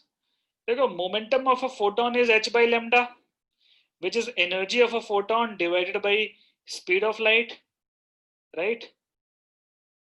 Now this E is a total energy of all the photons. This is U only, right? U only is the energy. So U by C is the momentum that is transferred. So this is but the assumption it is getting absorbed. Suppose it get reflected, then momentum transfer will be what? If it is reflected? 2 mu by C. 2 U by C. This is when reflection happens. Because changing momentum will be double. Okay. In fact, this momentum transferred, although this remained like a theoretical stuff for a long time, but in US, they had done some experiment and they have practically found out that there was this experiment. They have taken 10 centimeter square area. They have observed a pressure of 7 into 10 to the power minus 6 Newton per meter square on a plate of 10 centimeter square only by the light falling on it. Okay, so they have put a beam of certain intensity and they have observed that this much pressure is there. Anyways, this is just a theoretical general knowledge. Now there are one or two things. In fact, there are 4 or 5 things actually, which you will learn when you solve the numericals. Okay, but there is just one thing which I wanted to tell you before we can start discussing the numerical. The first thing is that if you have a point source, the light will spread. Point source, light spreads in a sphere. Light spread in a form of a sphere. Okay, so the intensity, let's say the emitted power is P. Intensity at a particular distance will be power which is emitted divided by 4 pi r square if it is a point source. Okay, now tell me, if it is a line source, light is emitted by a line in all directions, then at a distance r from it, what will be the intensity? Everyone, if power is P, the emitted light power is P, what will be the what will be the intensity at a distance r from it?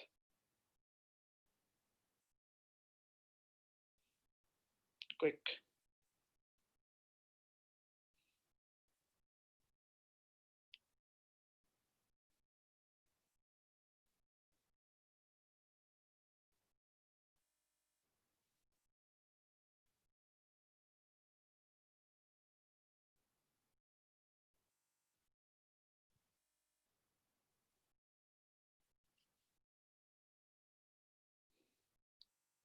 Others?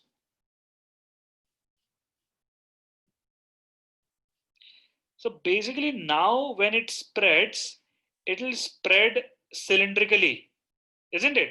So you need to imagine a cylinder like this, and the entire power will spread in a lateral surface of the cylinder. So intensity is power divided by 2 pi RL. So over here, if it is a point source, intensity is proportional to 1 by distance square.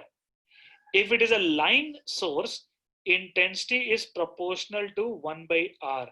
So just keep these things, in your mind before you go to solve problems.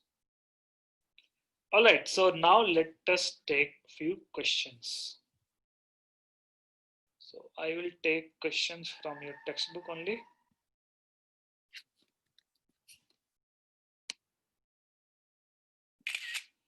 Anyone has any doubt can speak up.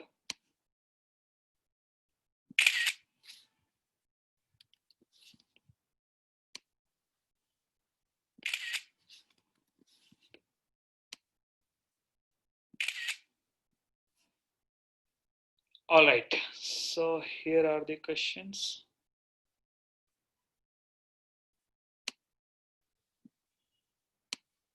Solve this.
Answer you have to tell me, okay? Answer. Everybody know the formula.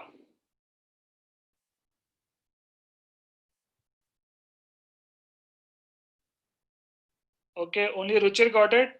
Ruchir Singh. Others? Others are not able to solve.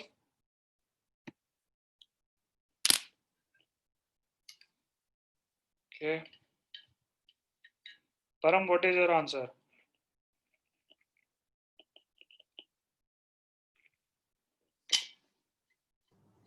I think I did it wrong, so I'm doing it again.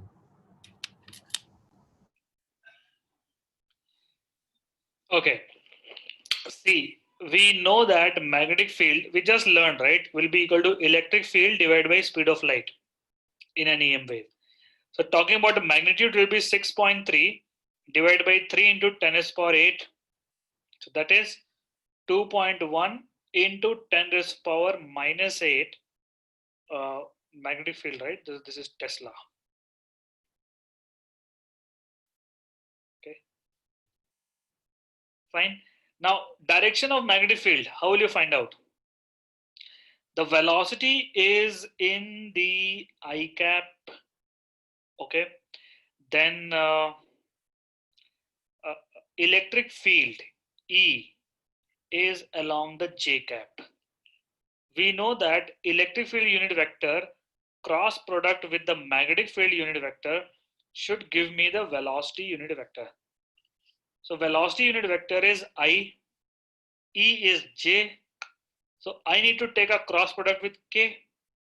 So B is in the K direction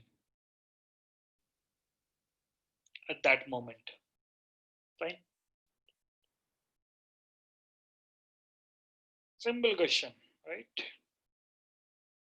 You know, in JEE mains, exactly this kind of question came. Exactly this time. Very simple question come from this chapter.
Okay.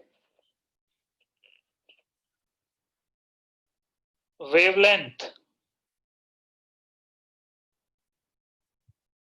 Param, how come that wavelength is so big?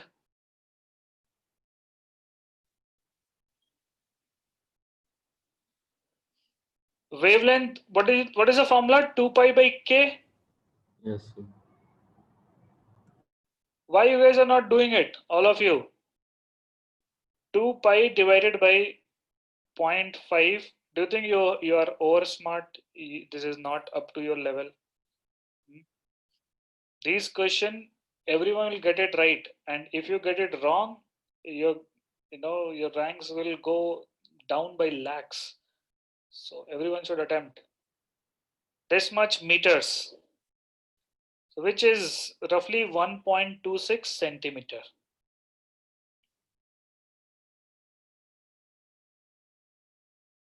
Tripan, that is not correct, I guess.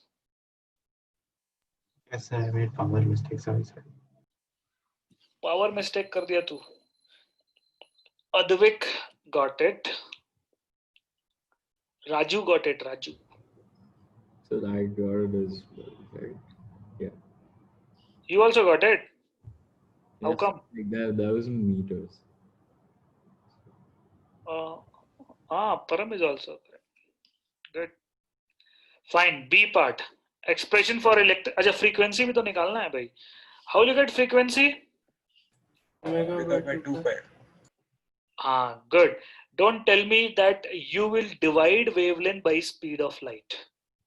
Speed of light need not be 3 into 10 to the power 8 all the time, right? So be very careful. Do not use lambda by C because C is not known to you. Okay, you are assuming, although here it is 3 into 10 to the power 8 only, but it need not be. So safer thing is to do omega by 2 pi. Omega is 1.5 into 10 to the power 11 divided by 2 into 3.14. So yeah, this is roughly 2 times, slightly more than 2. So this is 1 by 4 into 10 to the power 11, slightly more than 4. So this is 0.25 into 10 to the power 11. So it'll be slightly less than 0.25. So I'll keep it 0.24. So approximately it is 2.4 into 10 to the power 10 hertz. Okay. The answer is 2.39 into that. B part. Expression of electric field. which direction the electric field will be? X. X. अबे x कैसे? How? x में तो velocity of wave है. So they didn't give that, right? It is. What is this? Oh yeah, yeah. It's Z. Inside the phase, this is x. It automatically means that the velocity is in x direction. So it'll be minus k. देखो wave equation when you write y, you remember It'll be this? in Z direction. हाँ, रुक जा. A sin kx minus omega t. You write this wave equation. Remember, this is what? This is a wave equation traveling in positive x direction, right? So this x denotes which direction the wave is traveling. So magnetic field will be in which direction? Sorry, electric field will be in which direction? Minus Z. Minus z. So it's minus. So because E cross B is k. I mean, B V. cross B. B is along the J. So something cross with J should give me I. So what should be cross with J?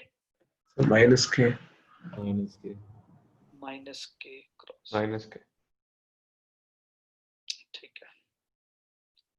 So electric field will be equal to E in Z. But in your textbook, it is given as positive K direction for some reason. Why is that?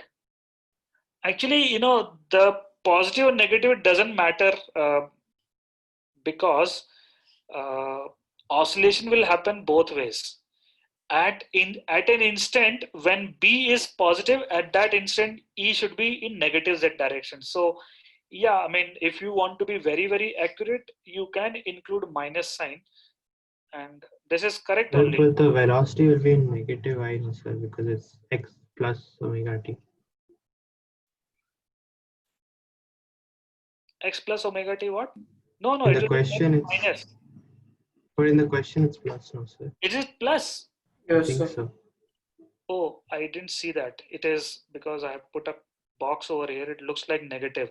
So velocity is in negative direction. Yes, Negative x. So that's why it will be plus k. Yeah, your textbook is correct. It should be plus k because velocity is in negative. This is a plus over here. Everyone understand this?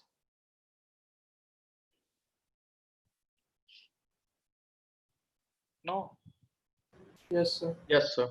Yes, sir. Okay, whatever goes inside the sign, I'll keep it like that. Next sum.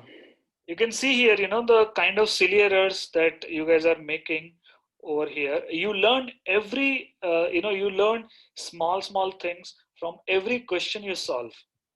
So you have to respect every question. You will learn from each and every question something. So it looked like minus, that's why. If to me it looked like minus after I put the box, but before I put the box, was it looking like a minus? So you told us to attempt second part afterward. After I created a box. Yeah. Won't the amplitude be different here, sir, for the electric field? Yes, sir. Yeah, this divided by, this into C. This into speed of light. This into speed of light. Do this.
Everyone, answer.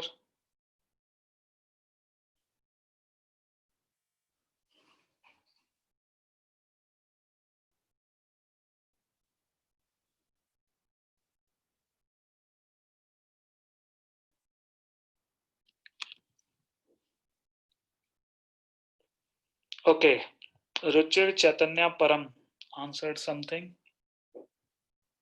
1.2 10 is power minus. Yes. Oh, Param, you answered correctly first, and then you have.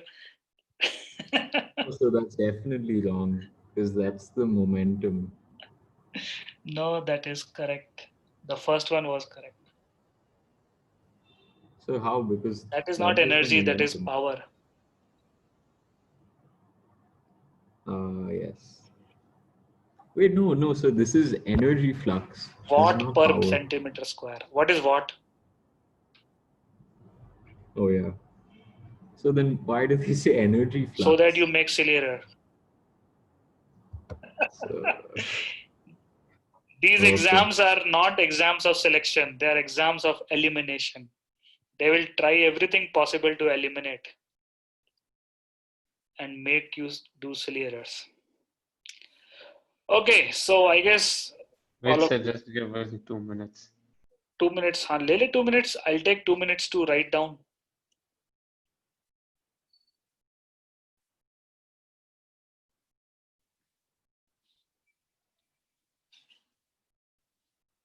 Okay, great.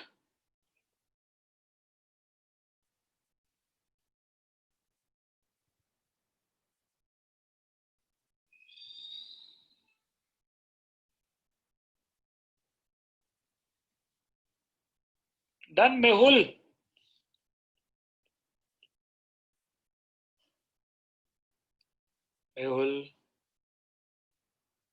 Mehul. No, sir, not yet. Listen now, because I give sufficient time so that whatever is the required time I give. So if it takes more than that, then you listen here. It's okay. So power is 360 watts. Power is what? Rate of energy that is supplied. Du by dt. Okay. Momentum transferred is u by speed of light. Rate of momentum transferred is du by dt divided by c. So du by dt is what? Power. दोनों p हो गया ना. This is momentum. Pm is momentum. चलो. This is pm. This simply p is the power. So p by c. So it will, it will be good if you remember this, that momentum transferred is energy divided by speed of light, and the rate of change of momentum is power divided by speed of light. So you don't need to derive it every time, but to me, like personally, if somebody asks me that what should I prefer, I would prefer to derive it every time. I feel a lot more in control, and once confidence is there when you solve numerical, you can think freely. So this is the and then this is a rate of momentum that is getting supplied. So this is what input. Okay, this is the momentum with which the photons are coming in, and everything is getting absorbed. So this is the momentum supplied also to the surface. Okay, so the force is simply power divided by speed of light, which is 360 divided by 3 into 10 raised to the power 8, which is 1.2 into 10 raised to the power minus 6 Newton. Okay, now tell me, if the surface is perfectly reflecting, if surface reflects everything, then what will be your answer? So 2 times this. Two times. Yeah, twice of that. Correct. Then the force will be equal to 2 times the force which you have found out. because input momentum is this, output momentum will, output of the photon, output as in what happens to the photon.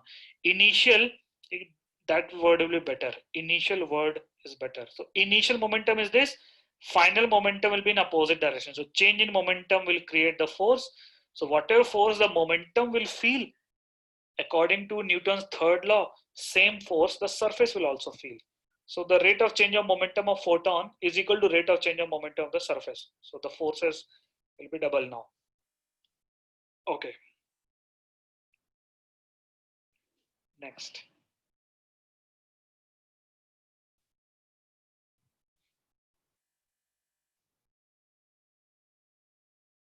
Do this.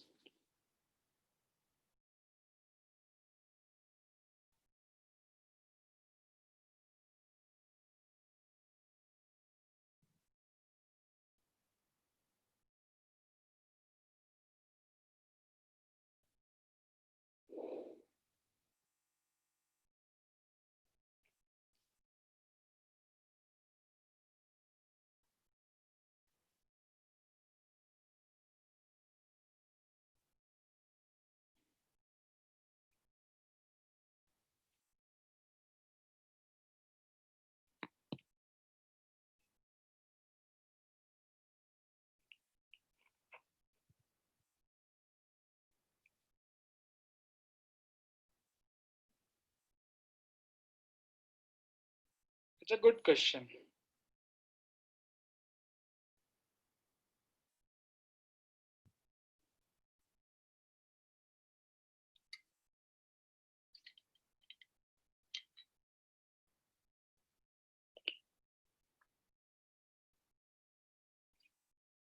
So the RMS or the maximum? When they don't say anything, it means RMS. And if you want to really play safe, find both.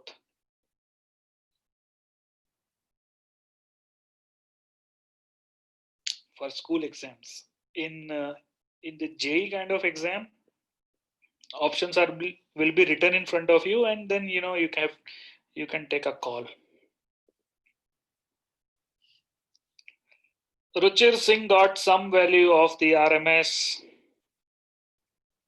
Others.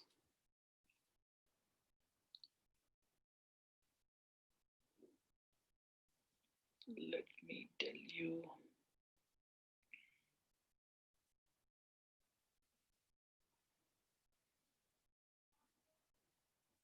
No, Ruchir, not correct.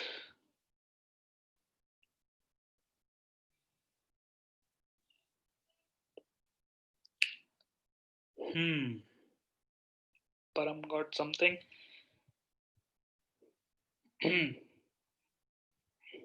Others, I'll wait for a minute and then discuss.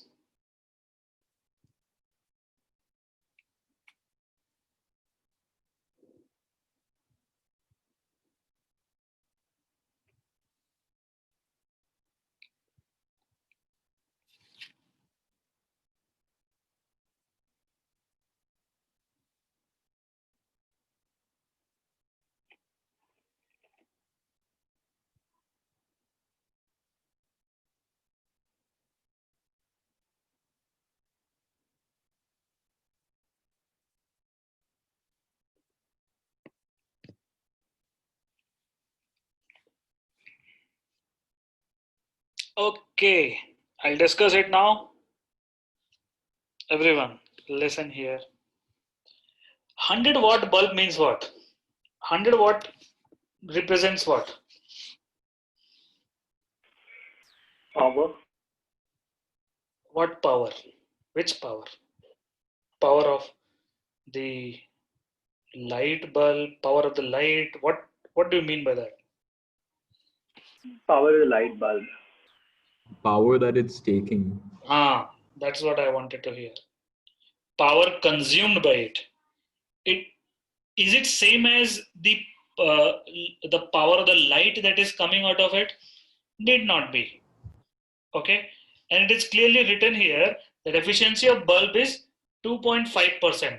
It means that out of 100 watt, only 2.5 watt is getting converted into the light's power. So light wave power will be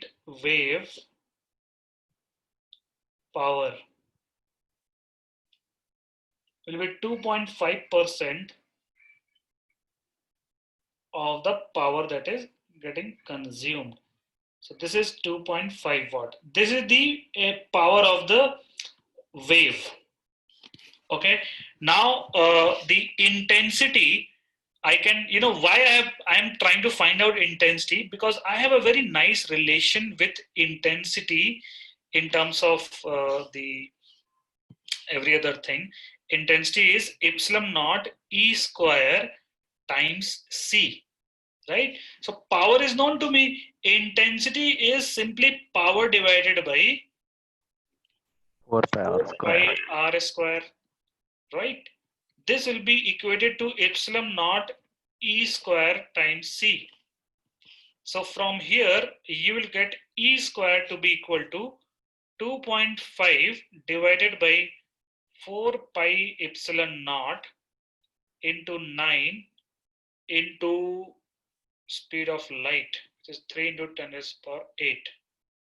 Okay, so I'll quickly show you how you can calculate.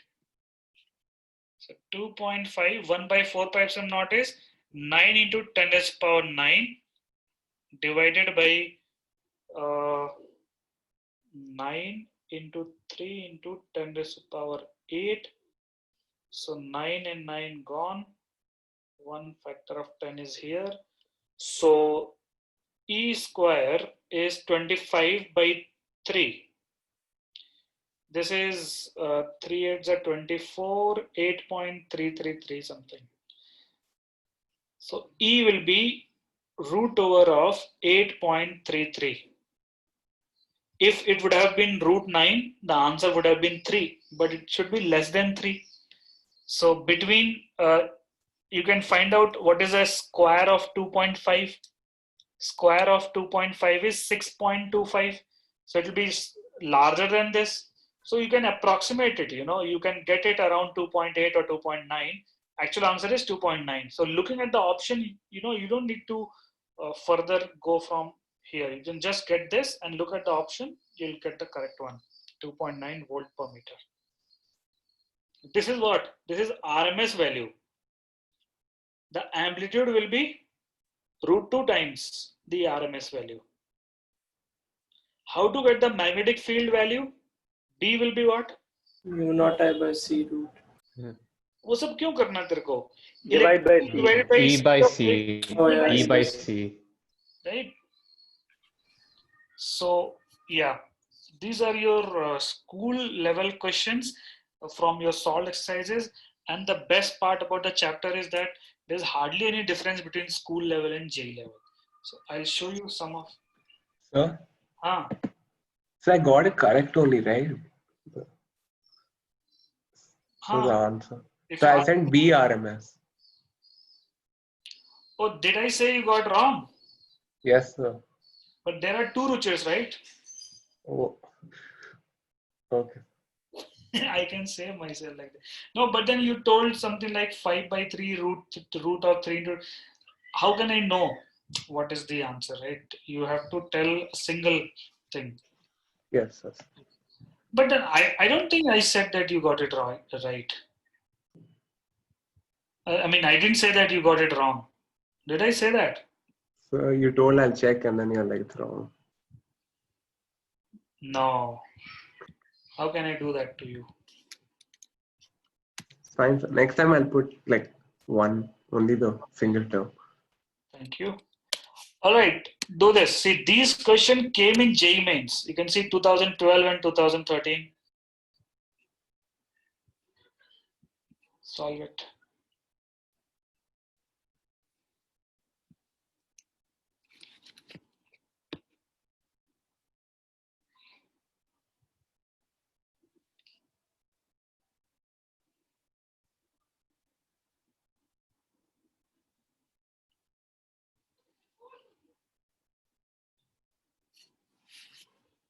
Very simple question, isn't it? Yes, sir.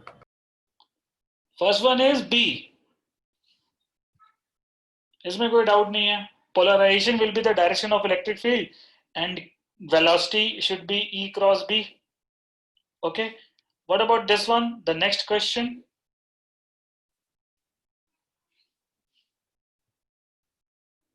So 6. How will you get it? It will be speed of light times the magnetic field. Right. So speed of light times B naught is equal to E naught. Very simple, straightforward question. We'll take just 2 more questions, then we'll take a break after that. 2.04. Where's that? This one.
Which one is easier? Second one. Second one, so you should attempt second one first. Second one. Second one, what is the answer? 2:1. 2:1. Now answer the first one.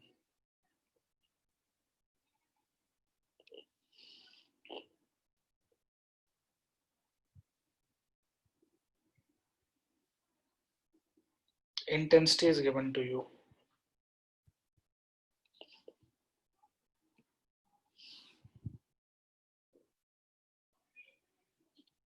It is kilowatt per meter square.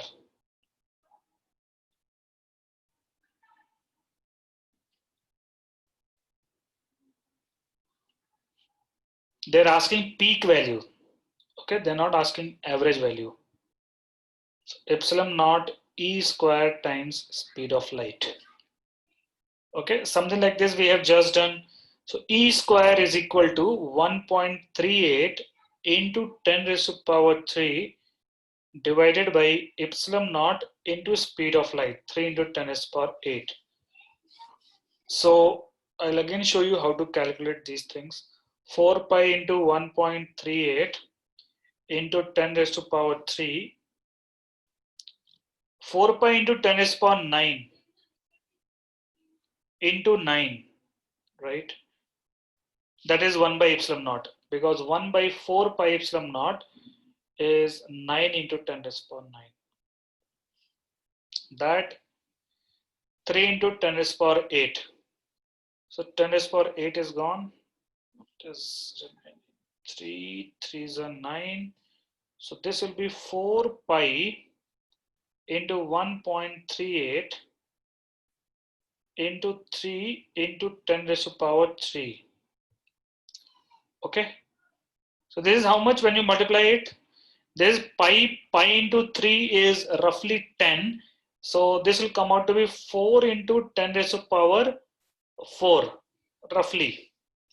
So electric field, square root of that is around, they're asking electric field only. Did I make some mistake here? You didn't multiply the 1.38.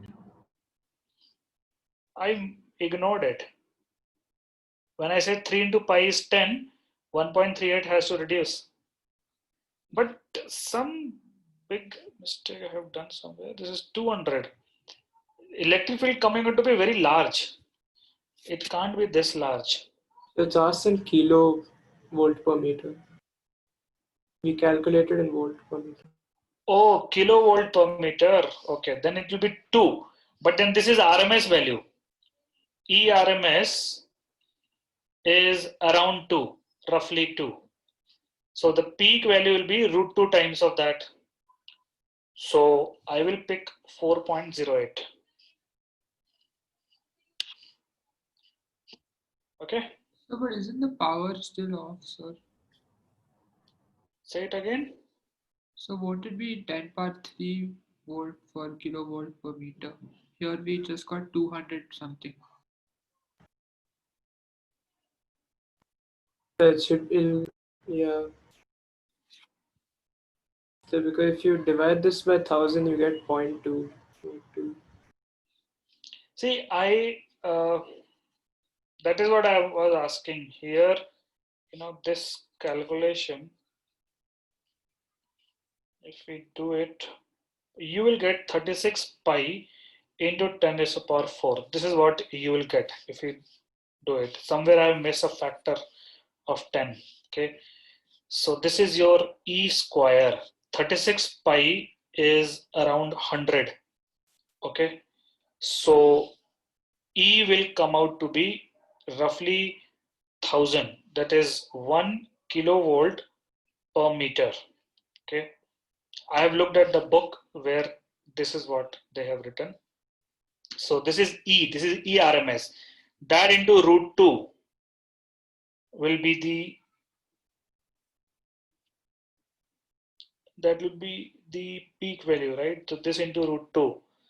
Root 2 is 1.414. There's 1.02 and 2.04. Yeah. Yeah. Yes. There should be 1.414 also in the option. You know, but then yeah, somewhere in the calculations. But I did it and I just got a 10 power 3. Like. Exactly. This only you get, right? E. 10 is for 3 volt per meter. So when I put the maximum, then I just got a square root of 10 power 6. So I just put D. I made some weird approximation. So I actually got 1020 volt per meter. Correct. Right. That is the RMS value you got, right? No, so the final. No, so peak. Yeah, peak. Peak you got that much. Anyways, let's not discuss calculation over here. Yes, some mistake is there in the calculation, but this is how you do it. Okay. So do your calculation properly. Even I have made some silly error, so I'll not get into all that right now. So we'll take a break, guys. We'll meet after the break. Right now it is 6:20. We'll meet after 15 minutes. That is 6:35, right? If somebody can you check the calculation and find out where the mistake is? After the break, we'll discuss it. Okay. Param, you please find out the mistake. Yes, sir.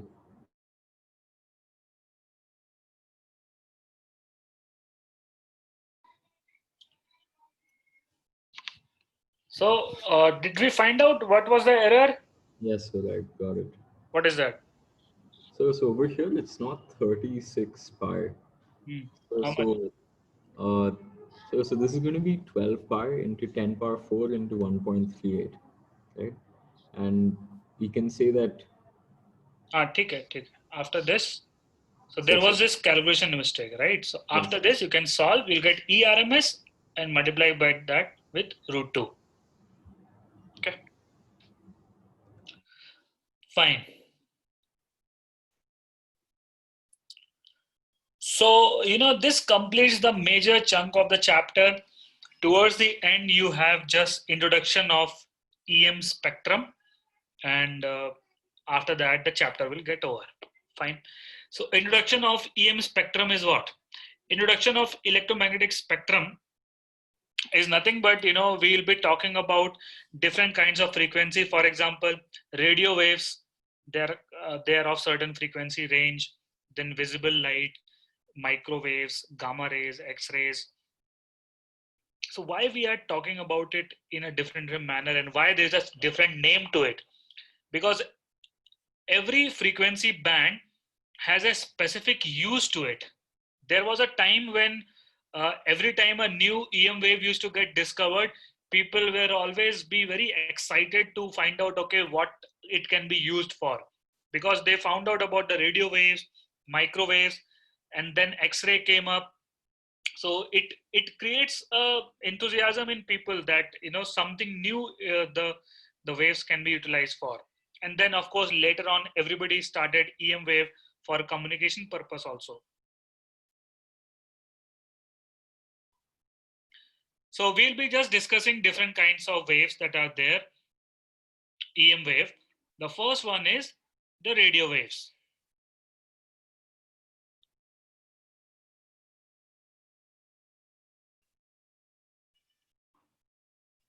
Okay. So basically radio waves are having frequency of 54 megahertz to 890 megahertz. Very less bandwidth it has, and it is basically used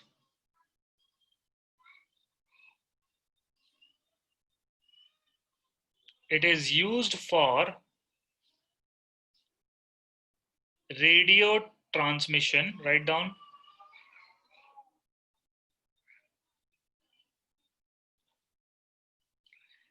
And every kind of communication, be it your cellular communication or the Wi-Fi devices, they're also using radio waves only. The best part about the radio waves is that it doesn't get stopped by a wall kind of structure. So your wireless router could be in the drawing room and you might be having a laptop inside the bedroom.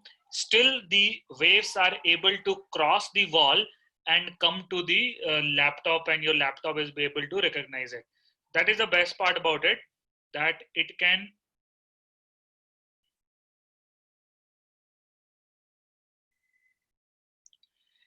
penetrate the opaque object.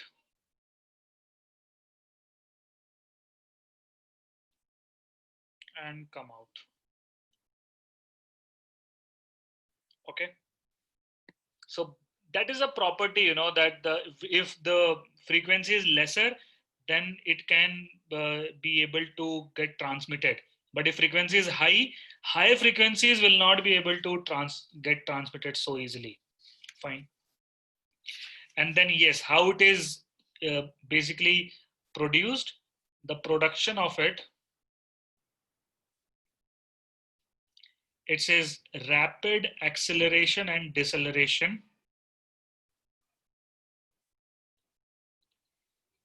of electrons. Okay, this is one way, and it is humanly possible because the frequency is very less, so you can create it. There is a radio wave. The second one is microwave.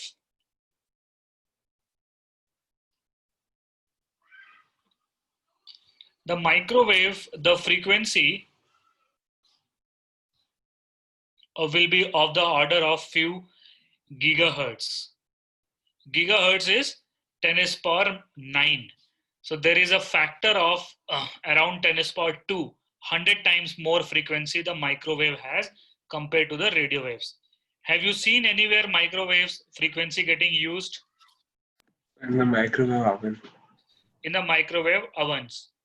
Okay, so exactly what happens is that the frequency of microwave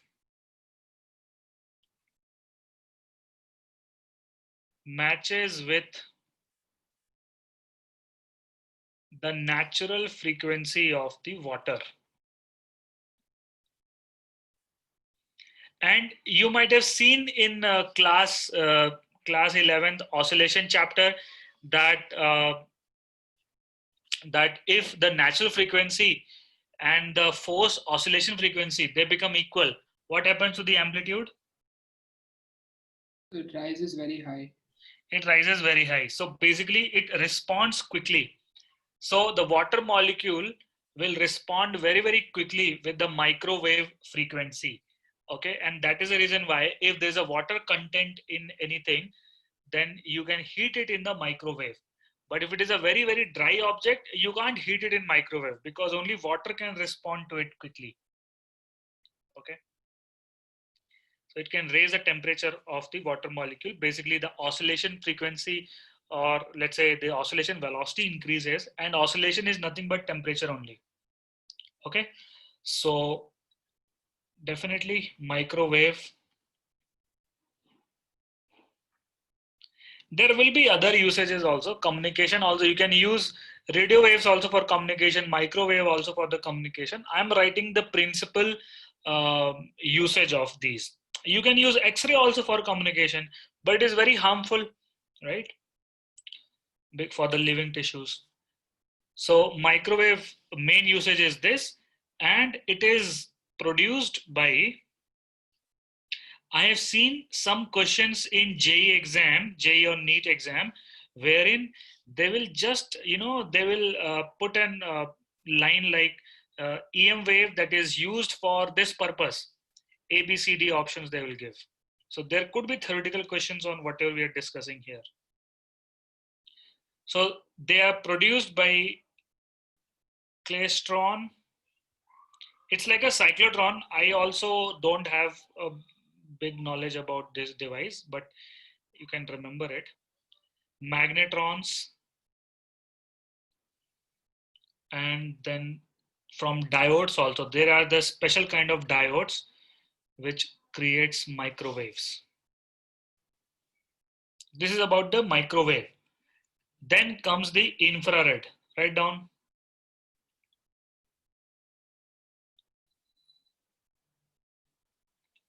Infrared wave.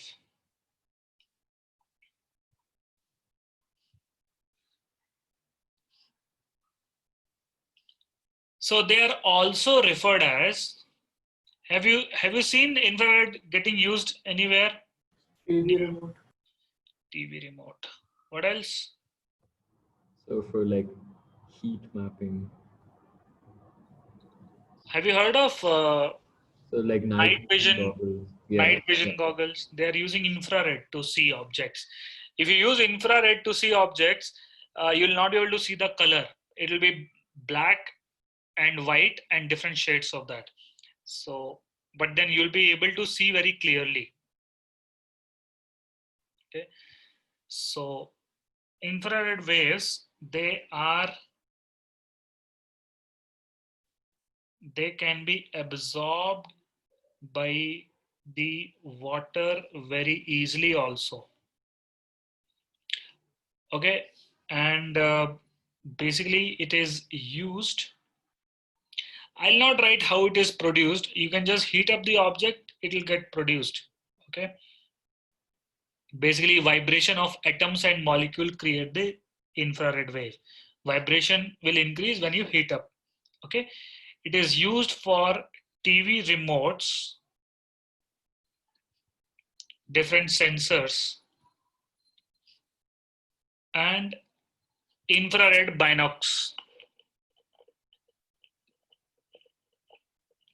Fine. Next one, write down visible rays. So now, till the infrared, we are calling it wave. But after that frequency, if you increase the frequency beyond infrared, we are not calling it as a wave. We are calling it as ray, because ray nature is prominent after certain frequency. But that doesn't take away the fact that they are wave also. So the frequency range is 4 into 10 to the power 14 hertz to about 7 into 10 to the power 14 hertz. This is the visible light. Okay. So what's the range for infrared? Infrared, did I not discuss? I don't think so, sir. No, sir. Oh, sorry. Infrared, the wavelength, I'll tell you. Wavelength of infrared is 1 mm to 700. You don't need to remember these so many data. Just basic thing you should remember, these things and these things. Data and all, I don't think they will expect you to remember this. Anyways, good to know. Okay, visible ray, it is used for what? Seeing things. By all the organisms. So some of them use like infrared also.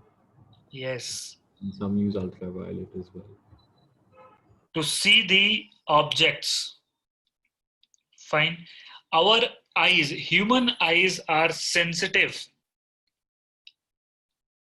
There are some tissues or cells inside our retina that is sensitive to this frequency. Human eyes are sensitive to this frequency. Other frequency we will not be able to use to see the objects. Okay, you can't use infrared to see the object. You can't use ultraviolet ray to see the objects. Definitely not X-ray and gamma.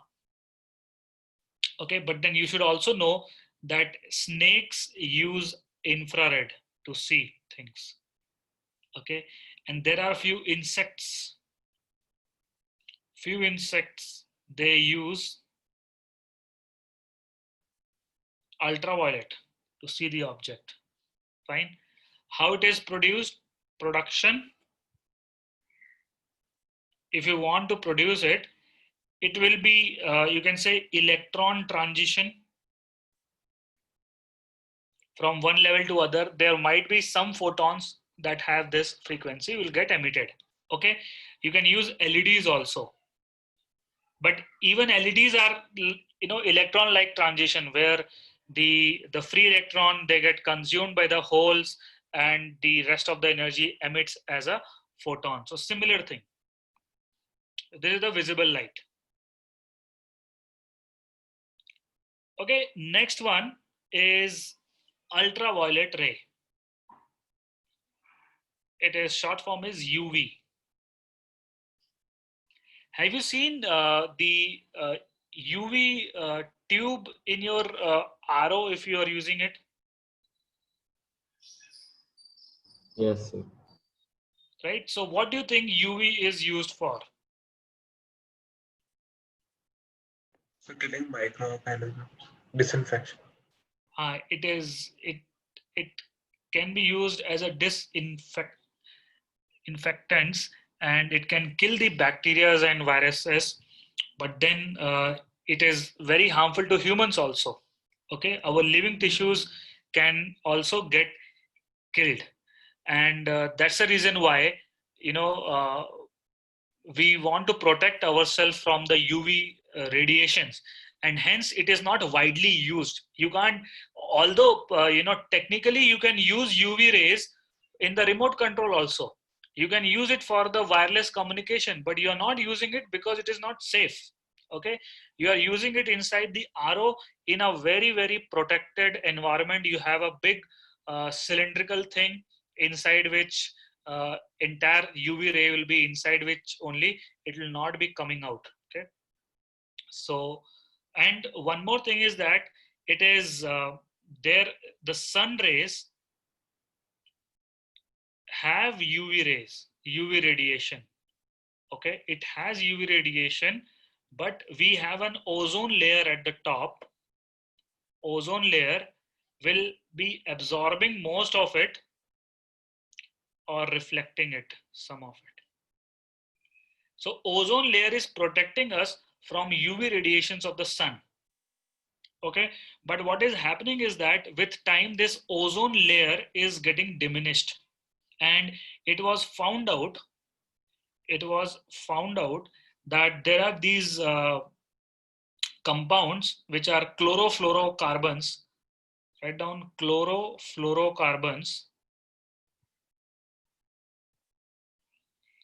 which is also referred as CFCs. Okay, these chlorofluorocarbons were very popular refrigerants in AC or in your refrigerator. They have a very good refrigeration properties. They can be used as a fluid, working fluid. But then if it gets leaked out from your refrigerator or your AC, it'll go to the atmosphere and it will consume ozone layer, and your ozone layer will slowly get diminished, and there might be holes also in the ozone layer. Okay, so that's why these chlorofluorocarbons are banned. So every time you purchase the AC or refrigerator, the brand has to write in it which refrigerant it is using. Okay, they have to disclose it. So currently, I guess R12, R13, these are the refrigerants that are more popular. So most of the refrigerants will be R12 or R13 only. Okay, so this is just a small background of it. And definitely whatever we have discussed, it is used to kill germs, as in bacteria and all. You know what is a laser? What is a laser? Is laser has a different frequency, or what it is? How it is different? Light of single frequency. Light of single frequency is monochromatic ray or wave. So it's a very thin and focused beam. It is a high intensity focused beam. That's all. The laser could be of any wavelength. Understood? So if you create a laser of high frequency radiation like UV, then it will have a very large energy because of the intensity and the frequency both. Fine. So that's the reason why you can use laser, ultraviolet laser for the eye surgery. What I'm writing. Okay, these are called LASIK surgeries, but then they are not very safe. Also, there is some percentage of people who this is not 100% success. LASIK surgery. Production.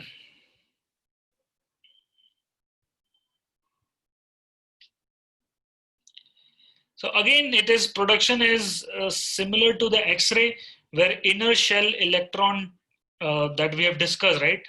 Inner shell electron transition from higher to lower orbit. Okay, and this is how the XUVs are getting produced. So in fact, when you use Coolidge tube experiment and different frequencies come out, there will be some of the ultraviolet ray frequency also that will come out. Okay.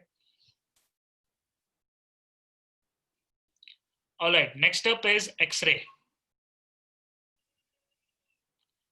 X-ray, a very energetic wave, and its frequency will be such that it will correspond to a wavelength of 10 raised to power minus 8 meters to 10 raised to power minus 13 meters. Very less wavelength, very high frequency. Okay, it is basically used for diagnostic purposes like fracture and other things.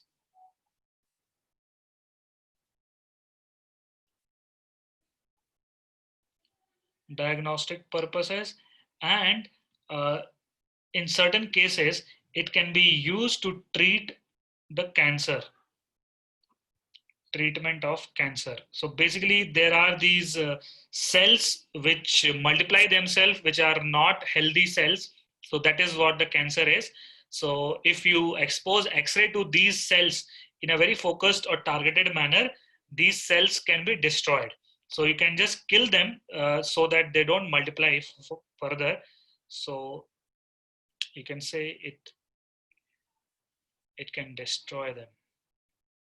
And it looks a very straightforward process, but it is not. It's a very complicated procedure when you're talking about treatment of cancer. So if you get exposed to X-rays or gamma rays, to kill these cells.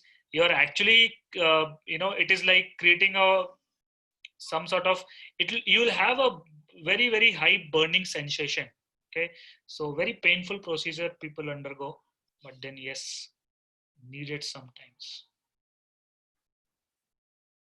Production. We have learned about the production already, about the X-ray, right? So X-ray tube, the Coolidge tube, in which the electron transition happens. Okay, these are all facts. There are no analysis where there's some doubts and all. So I'm just listing down all the facts. So the last ray I'm talking about is gamma ray. Gamma rays are the most energetic particles. In fact, not the particles, sorry, most energetic photons. And they are, you can say, beyond a certain frequency. Every frequency, you can say, is the gamma only. The most energetic photons. 100 times more energy than the X-ray. So wavelength of the order of 10 to the minus 14 to 10 to the minus 10 meters. Okay, and it is used for, again, to destroy the cancerous cell.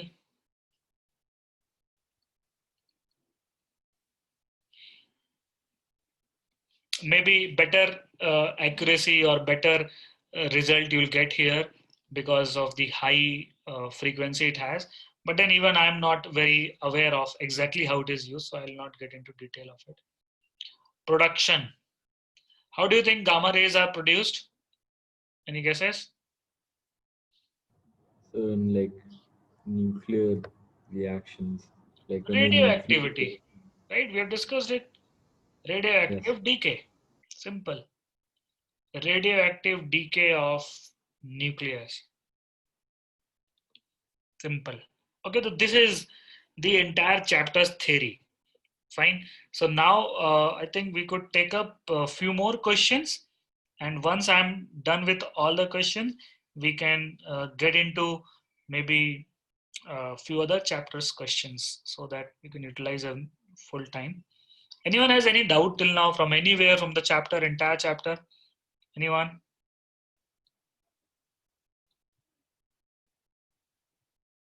No one? So if an EM wave passes through some other external field, then can it get deflected or something? EM wave when passes through what? Some other external field.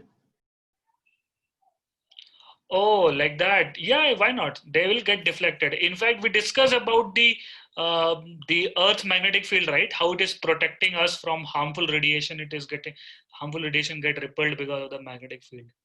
Okay. Yes, sir. It can. Why not? Okay.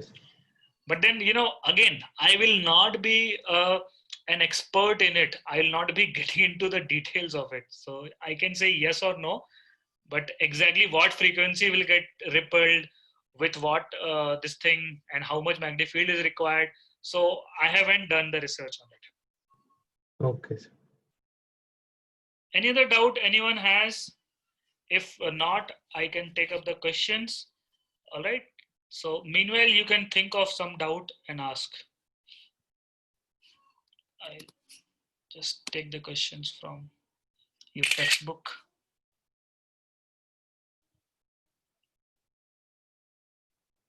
I guess that's all. Other questions are straightforward. So we'll see what to do.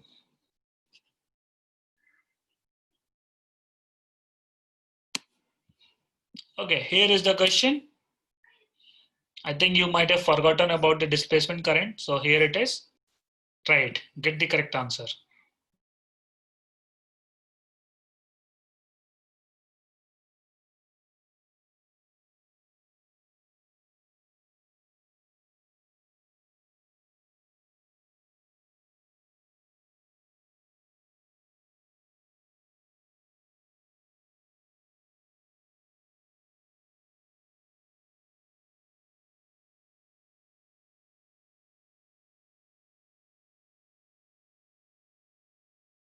So picofarad is 10 power minus 12, right?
In fact, let me ease up a bit over here.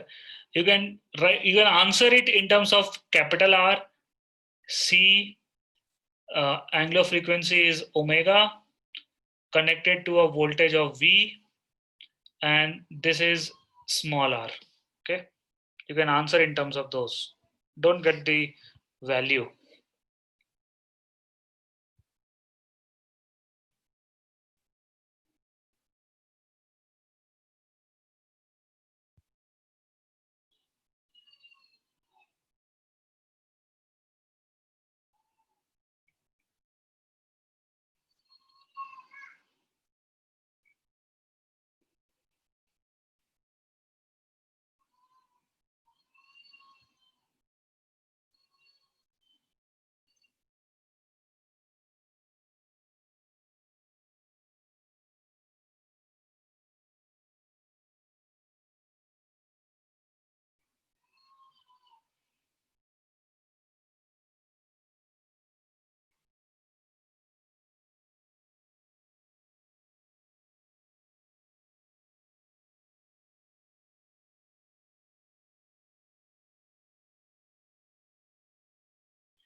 Okay, great. So let's discuss question number part A. What is the RMS value of the conduction current?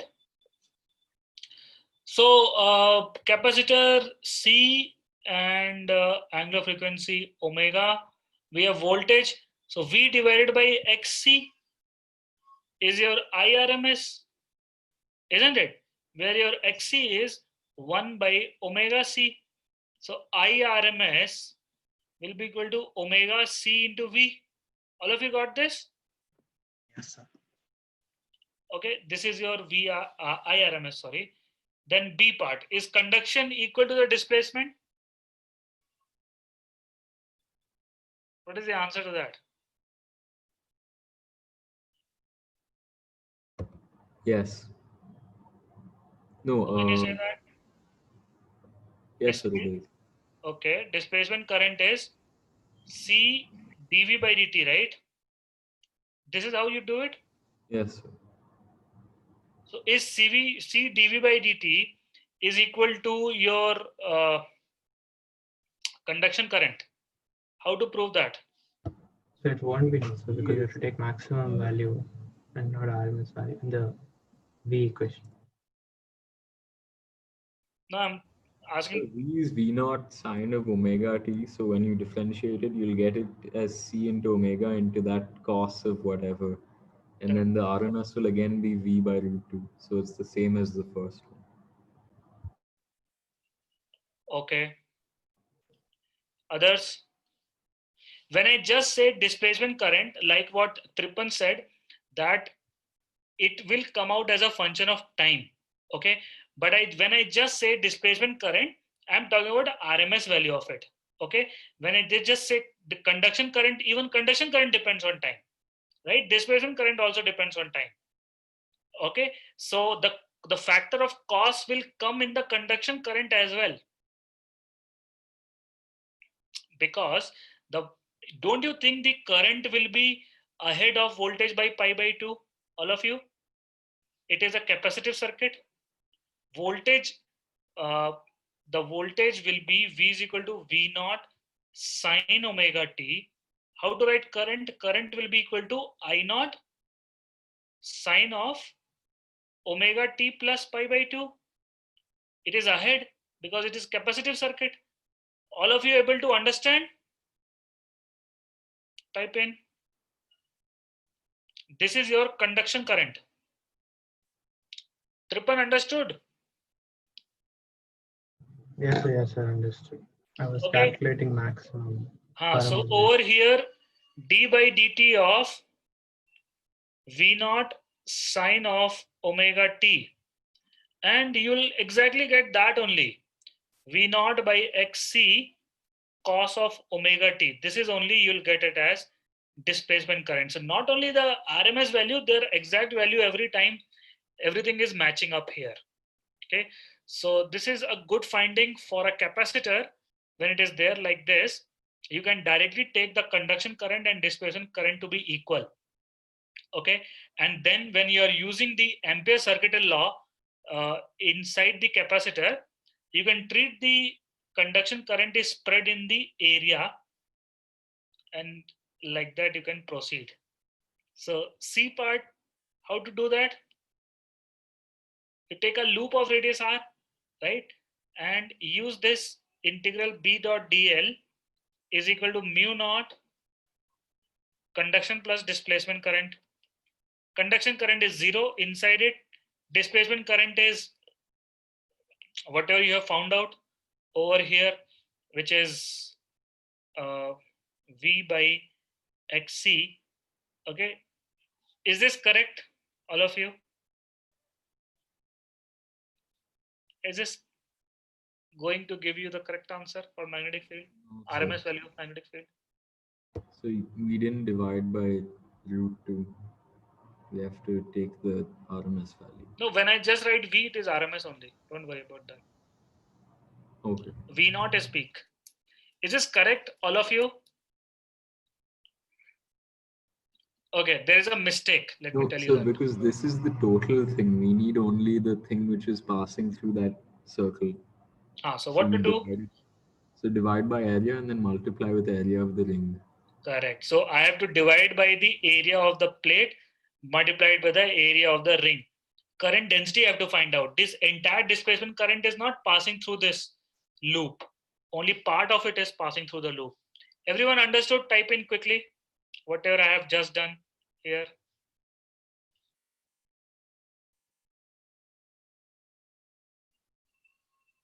Mu naught by 2 pi V by XC into R by capital R square. This is your magnetic field.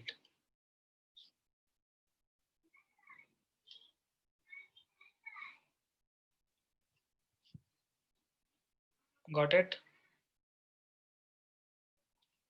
Okay. Great. So remember these kind of numericals, there's a high chance that it will appear. Okay. There are not many varieties. Just one variety is this, and other variety is to find the magnetic field and electric field from the power which is given. So only these many. So I'm sure you'll be able to do it. Just spend another 15-20 minutes and the chapter is over.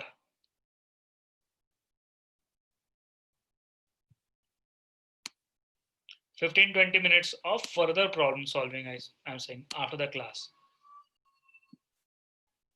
Do this.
Okay, here got something.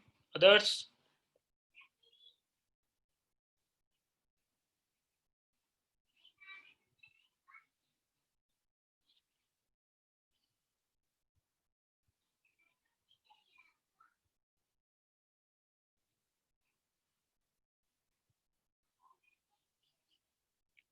So the intensity is power of the light, which is 3, right? 3% of 100, 3, divided by 4 pi r square.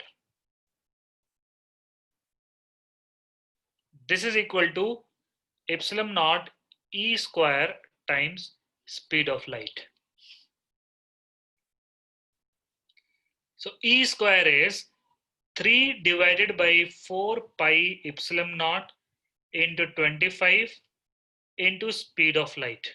Okay, so E square can be written as 3 into 9 into 10 raised to power 9, which is 1 by 4 pi epsilon naught, divided by 25 into 3 into 10 raised to power 8.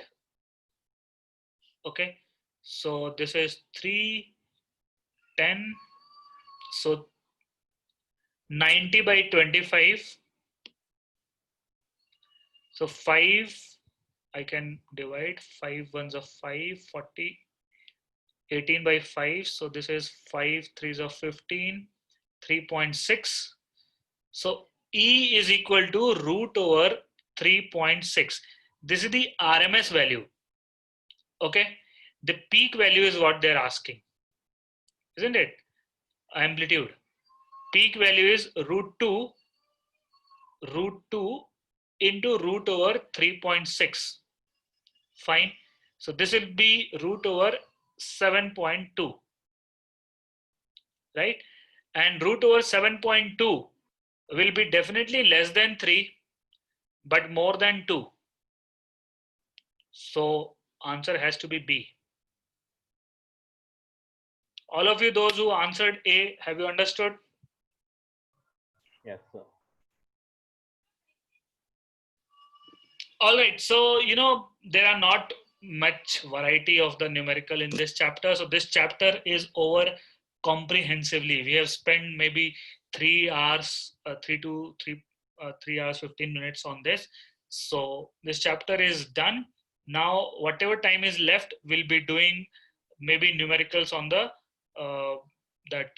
nuclei chapter. Okay.